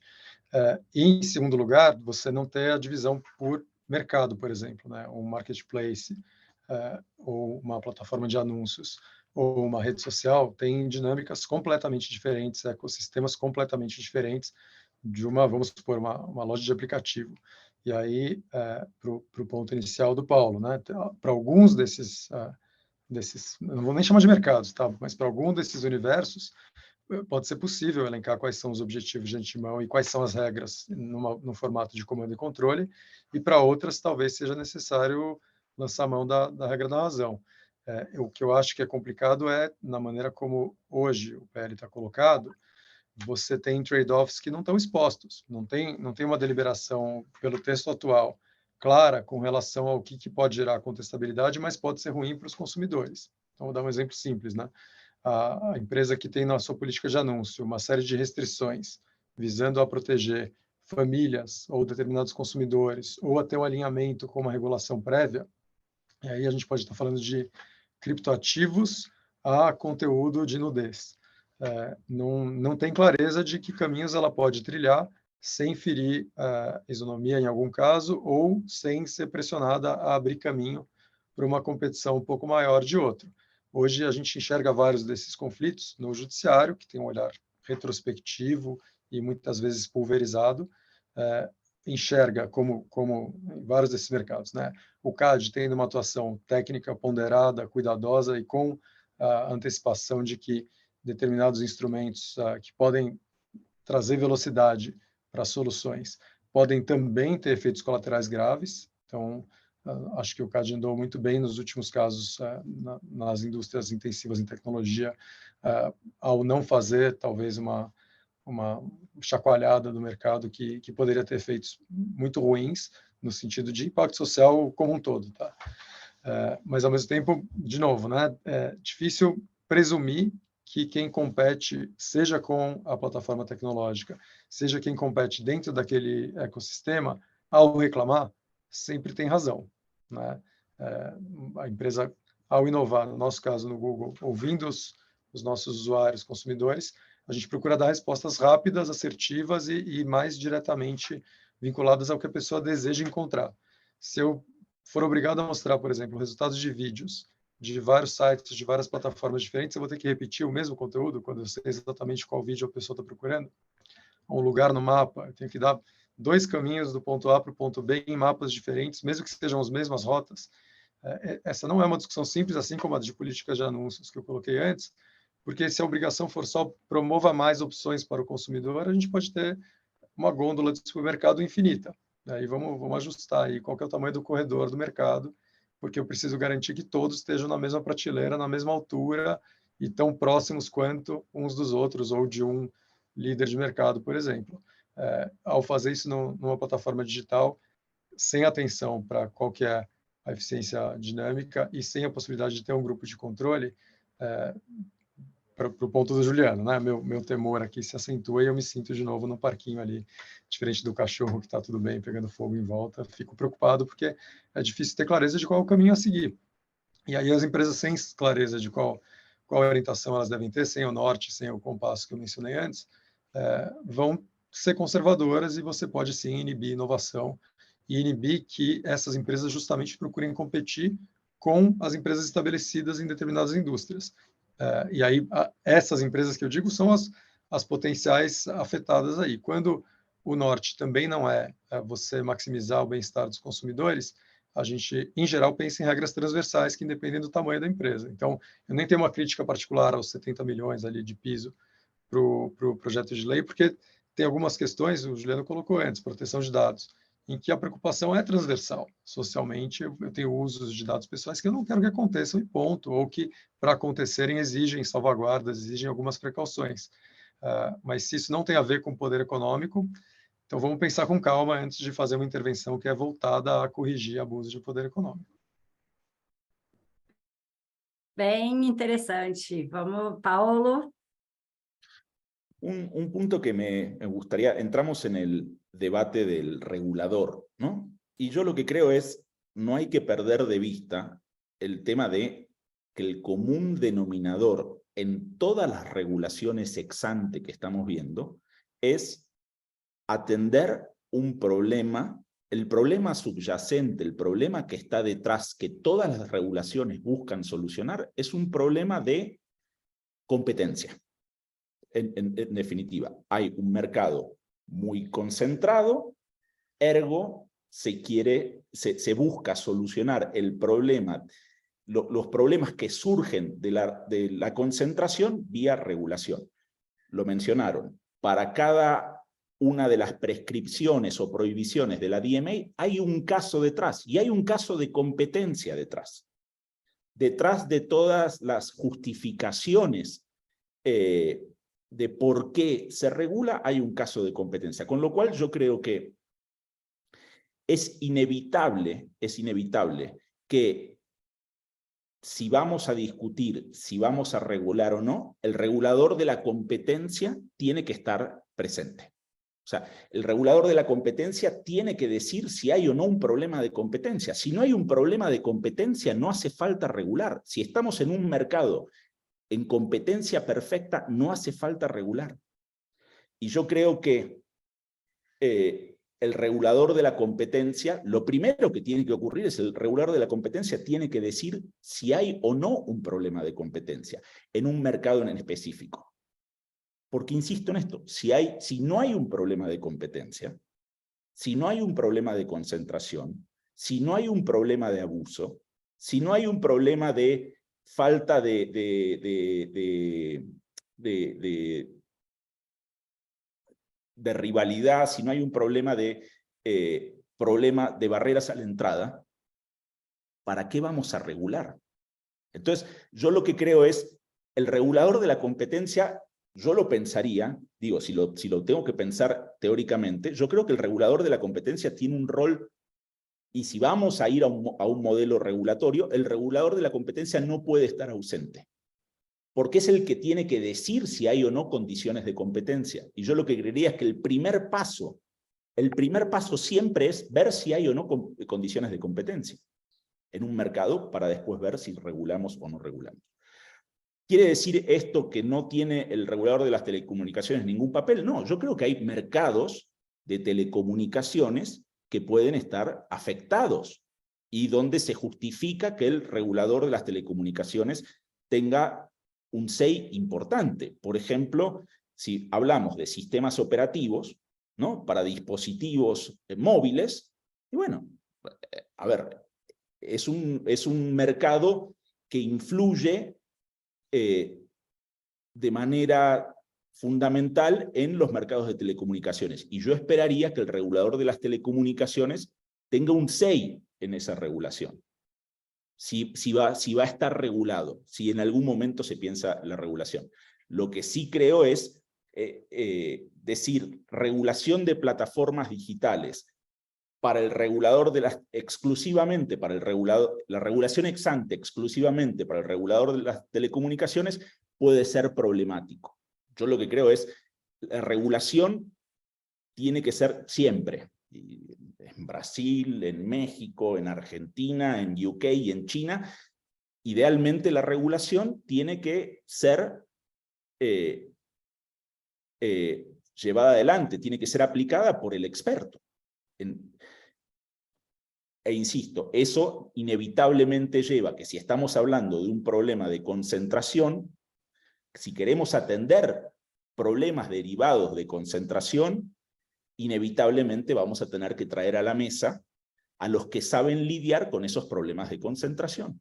Inevitablemente también creo que eso implica que no puede ser simplemente un regulador sectorial, que probablemente tenga que estar el regulador de la competencia, y cuando estén involucrados aspectos sectoriales, el regulador sectorial. Eso creo que es importante. Otro punto ahí, y déjenme traer el ejemplo de México. En México, parte del problema es que las dos agencias, la de telecomunicaciones y la de competencia, tienen jurisdicción en mercados digitales. Parte del problema es que no se ha podido avanzar muchas veces en la resolución de casos por conflictos competenciales. No hay un caso en plataformas digitales que no haya tenido que ser resuelto por la justicia a quien le corresponde intervenir en un mercado. El regulador de las telecomunicaciones dice, es un caso que yo tengo jurisdicción, el de la competencia dice, yo tengo jurisdicción, no se pueden poner de acuerdo, inevitablemente se va a la justicia y los procesos se retrasan. ¿Quién pierde en estos casos? Los consumidores. Yo creo que es muy importante, y salió, digo, lo mencionaron acá, la claridad. Incluso y déjenme retomar, es importante la regulación por parte de expertos, y es importante también la claridad de quién va a regular. Estos son mercados donde, lo mencionaba Priscila, donde las fronteras son muy tenues, pero digo, hay que dar cuenta de ese problema, hay que atenderlo, y hay que ver cómo se minimiza,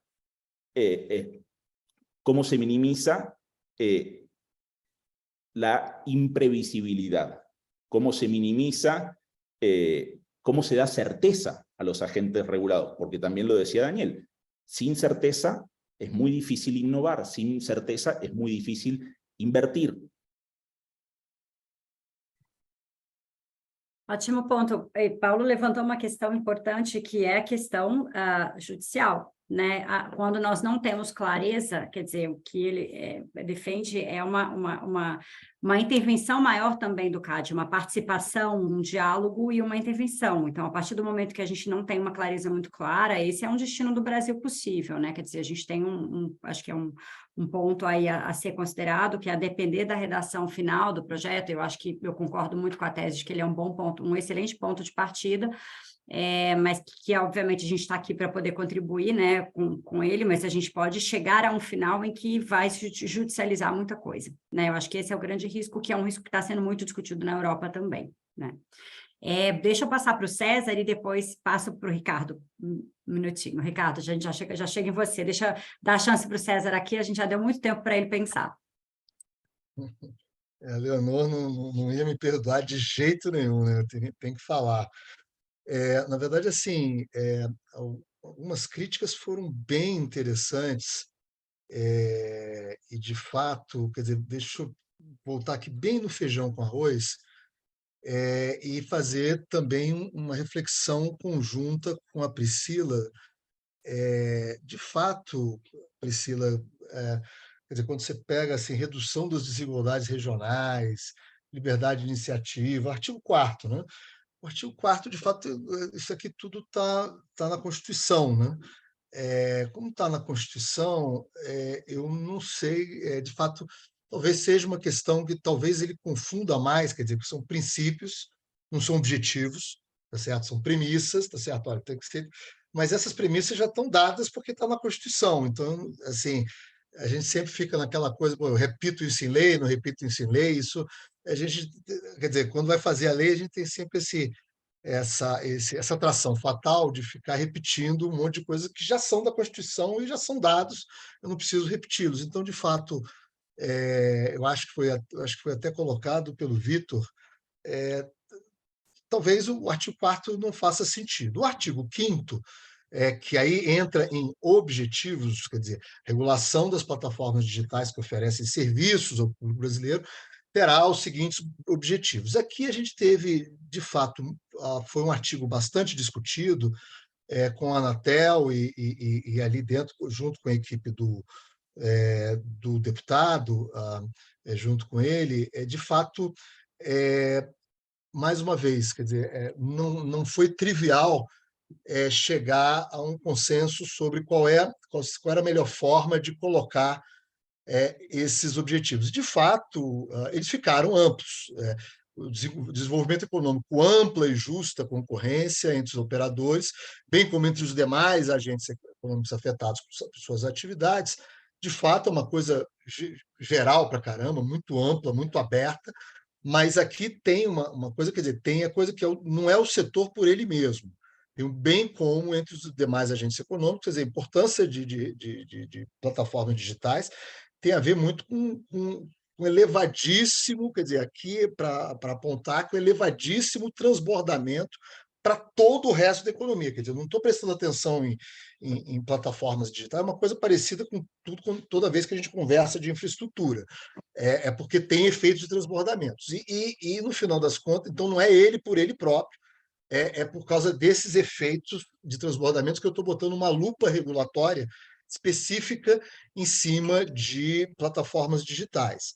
Em relação aos outros pontos, quer dizer, tem acesso à informação, conhecimento à cultura, que, quer dizer, na verdade, eles acabam sendo objetivos em si, quer dizer, quando falo em plataformas digitais, quer dizer, essa verdadeira revolução da informação, do conhecimento e do acesso geral à cultura, de fato, é uma coisa que não tem como deixar de lado. E aí a gente entra nessa questão do fomento à inovação, massificação de novas tecnologias. Aí eu faço uma conexão muito com o que o Vitor falou, quer dizer, vem cá, vai ser o Consumer Standard, não vai ser o Consumer Standard? Aí a questão é qual o Consumer Standard? Né? Quer dizer, Consumer Standard, a gente, diante do tradicional, economia neoclássica, a gente está pensando naquele gráficozinho, né? Quer dizer, cai preço ou sobe preço? Qual vai ser o resultado do mercado ali do que quer dizer, quando você aumenta o poder de mercado, cai preço. Então, quer dizer, o bem-estar do consumidor está muito associado à ideia de preço. No caso de plataformas digitais, preço é uma preocupação muito menor do que inovação. Na verdade, aí você, mais uma vez, vem a máxima schumpeteriana, quer dizer, quando o Schumpeter compara, quer dizer, o padrão de bem-estar dele em relação ao padrão neoclássico, ele diz, olha, tudo bem, preço é uma coisa importante para caramba, mas assim, é um arrombamento de porta. É um arrombamento de porta. Inovação é um bombardeio. A gente está comparando mais ou menos as duas coisas. Não é que não seja importante, arrombamentos de porta também são importantes, são criminalizados e tal. Mas mais bombardeios, o efeito de um bombardeio não se compara ao de um arrendamento de porta. Então, é isso, talvez, que se trata quando a gente está pensando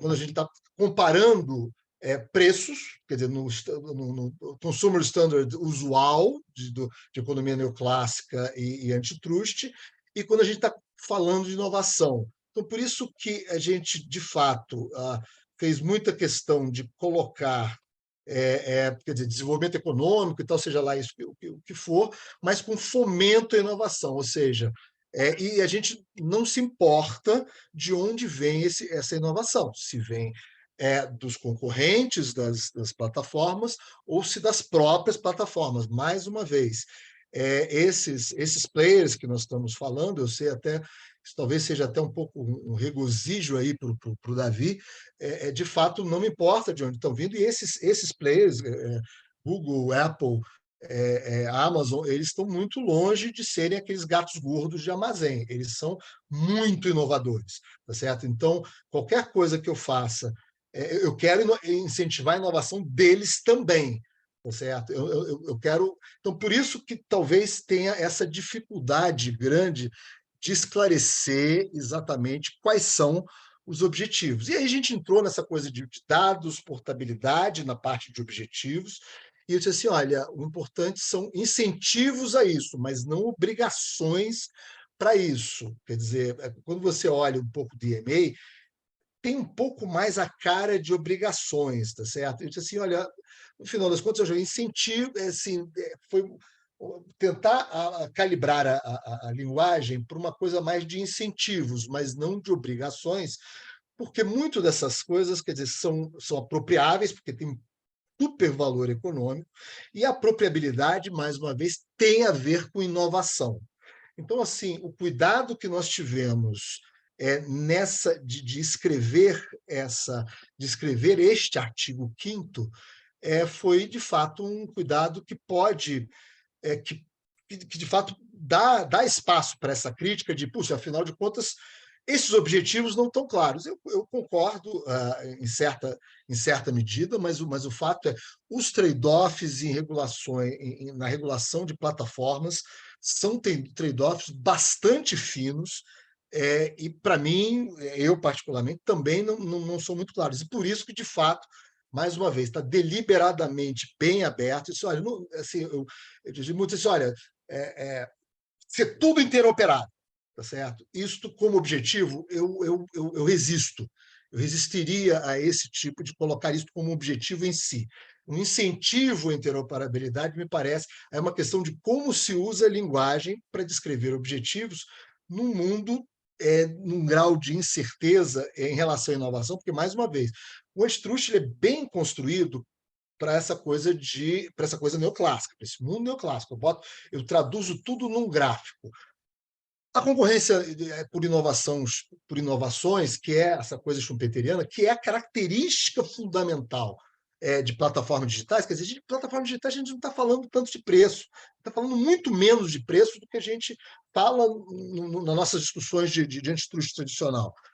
E mesmo quando a gente vai regular, por exemplo, infraestrutura, a gente está falando mais de preço, quer dizer, a gente, em geral, muitos, quer dizer, tirando o telecom, naturalmente, que parece que é uma destruição criativa permanente em telecom, mas, quer dizer, tirando esse, todos os outros setores de infraestrutura eles são mais modorrentos, são mais, quer dizer, passos de hipopótamo e tal, então a gente está olhando muito mais para preço. De vez em quando tem algumas inovações, mas plataformas digitais, isso é intrínseco, a concorrência por inovação é o mote principal disso. Então, por isso que, no final das contas, você olha para o artigo 5º e diz assim, puxa, qual é o objetivo final desse projeto?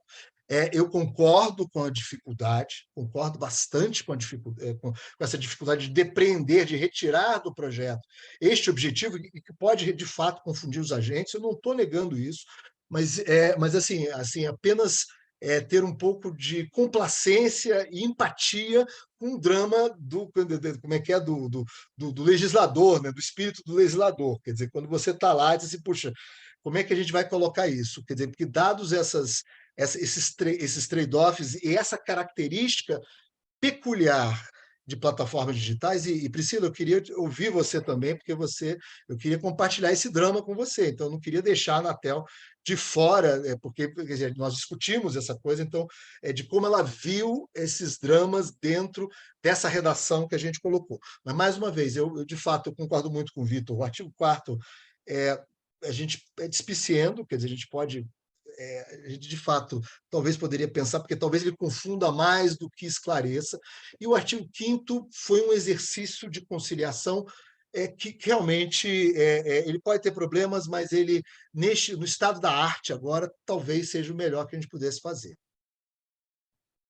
Não, e eu acho que é bastante interessante e louvável aqui, César, porque acho que fico imaginando também, o consultor, né, legislativo vai elaborar um projeto, vai pensar no projeto e a quantidade que você já não deve ter pensado sobre esse projeto, e você também topar esse tipo de debate, trazer aqui para falar, olha, realmente isso aqui precisa ser pensado, esse aqui talvez não tenha sido tão assim, porque não é fácil, né? E aí, brincando, como a gente estava no início, quer dizer, a gente antigamente criticava na faculdade ao Código Civil, Código Comercial, aí o legislador já tinha morrido. Esse legislador não, esse legislador está aqui. Então, ele topa falar com a gente, não é o Rubens Requião, né? Então, César, muito obrigada, acho que excelente os seus pontos. Leonor, deixa eu só complementar, que eu esqueci de colocar, chamaria a atenção que, quer dizer, a gente teve há pouco tempo atrás um artigo da Bianca Molicone, que é do Legal Grounds, e da Lucilena Salgado, que, no final das contas, elas trouxeram um debate até que foi discutido, inclusive, no seminário do Legal Grounds, quer dizer, do modelo,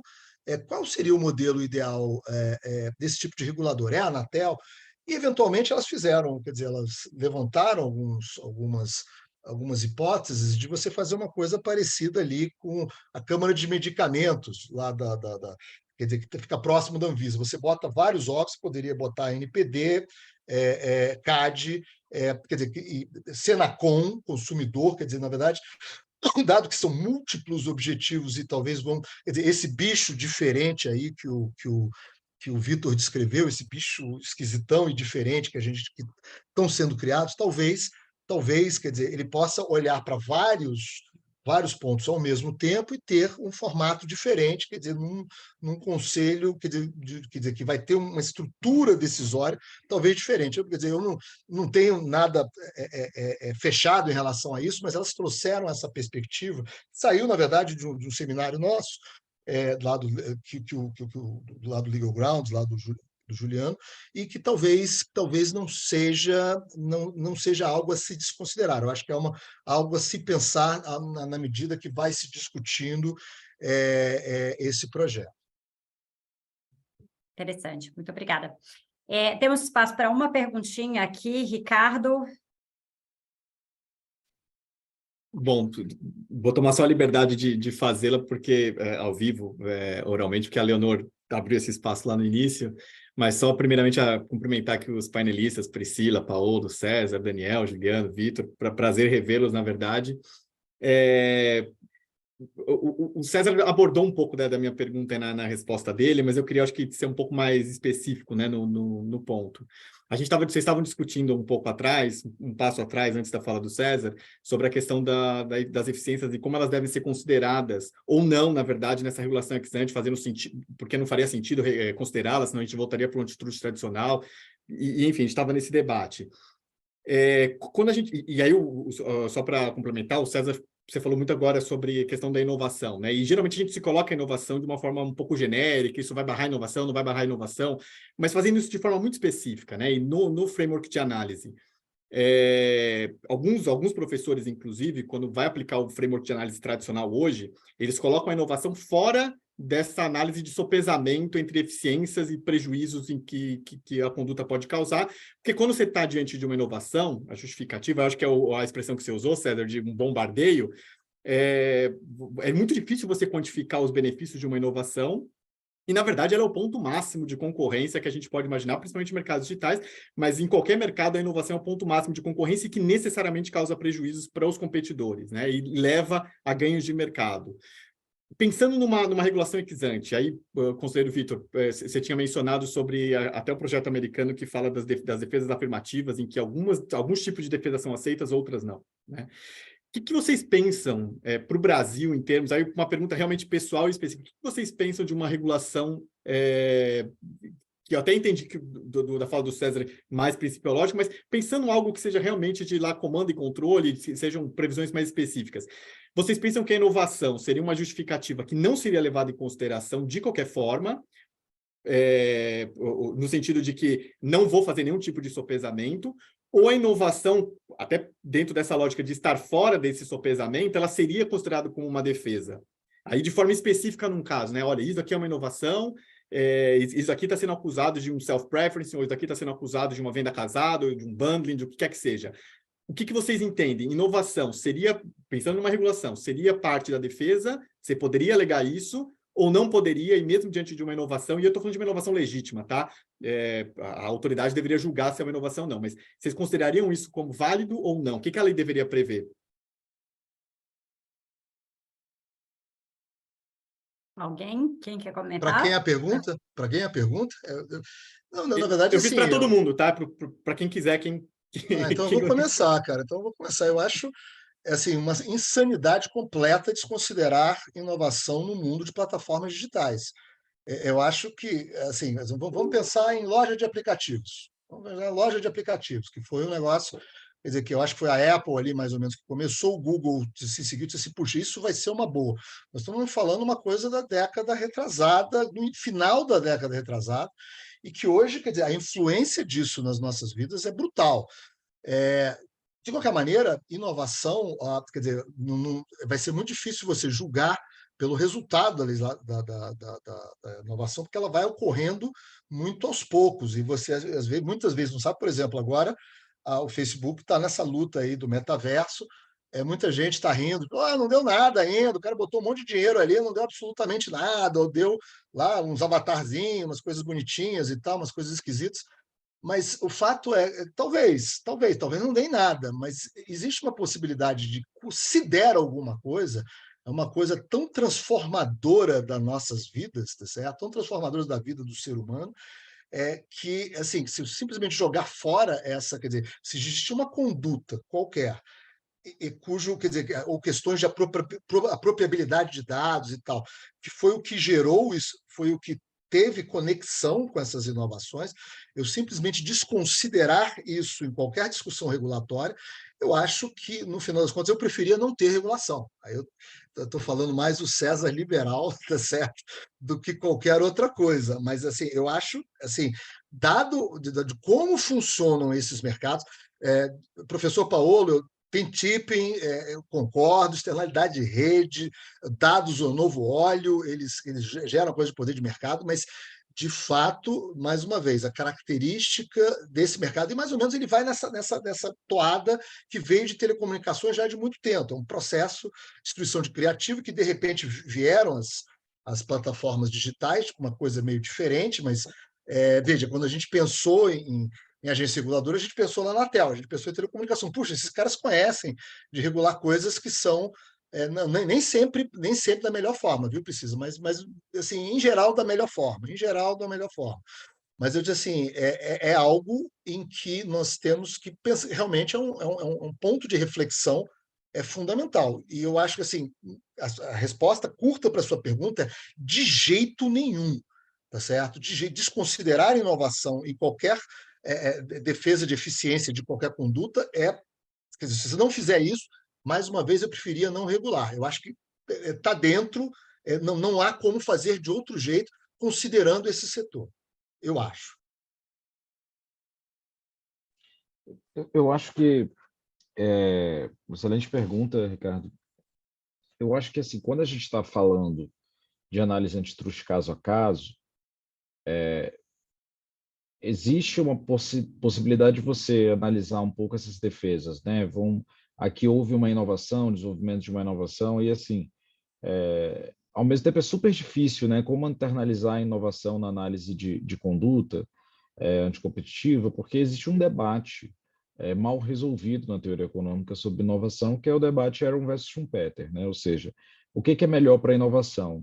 Mais competição ou mais concentração de mercado, né? E esse é um debate que não acaba nunca, né? A gente estava agora, semana passada eu participei da semana de concorrência da OCDE, e um dos painéis foi de novo Competition in Innovation, né? E aí você teve uma apresentação lá do Caio Shapiro, defendendo que contestabilidade é o que gera inovação, teve uma outra apresentação lá do Philippe Guignon, trazendo um formato tem um formato do invertido, do Aguignon, que é tradicional, agora falam de um formato de S invertido, enfim. Então, assim, essa é uma discussão que não acaba nunca e, assim, a gente não tem um porto seguro nem para um lado nem para o outro. O que eu acho que nesse elemento da discussão de plataforma digital acaba se colocando, e é por isso que eu falei que, assim, o DMA, o Parlamento Europeu, fez uma aposta. Eles apostaram as fichas de que é melhor você garantir contestabilidade para ganhar inovação. Essa é uma aposta, que pode dar certo e pode dar errado, porque o tema da inovação é incerto por sua própria natureza. Então, assim, qual que é a melhor forma de desenhar a política pública de concorrência para garantir inovação é sempre um desafio muito grande. E eu acho que, nesse tema específico de plataforma digital, de ecossistema digital, melhor dizendo, o que o DMA faz é privilegiar a inovação intra-ecossistema, né? Ou seja, a inovação por parte dos complementadores dentro do próprio ecossistema. É isso o que o DMA acha que é mais importante do que talvez a inovação inter-ecossistemas, né? Então, assim, o DMA ele não está preocupado com a inovação, a princípio, do gatekeeper, né?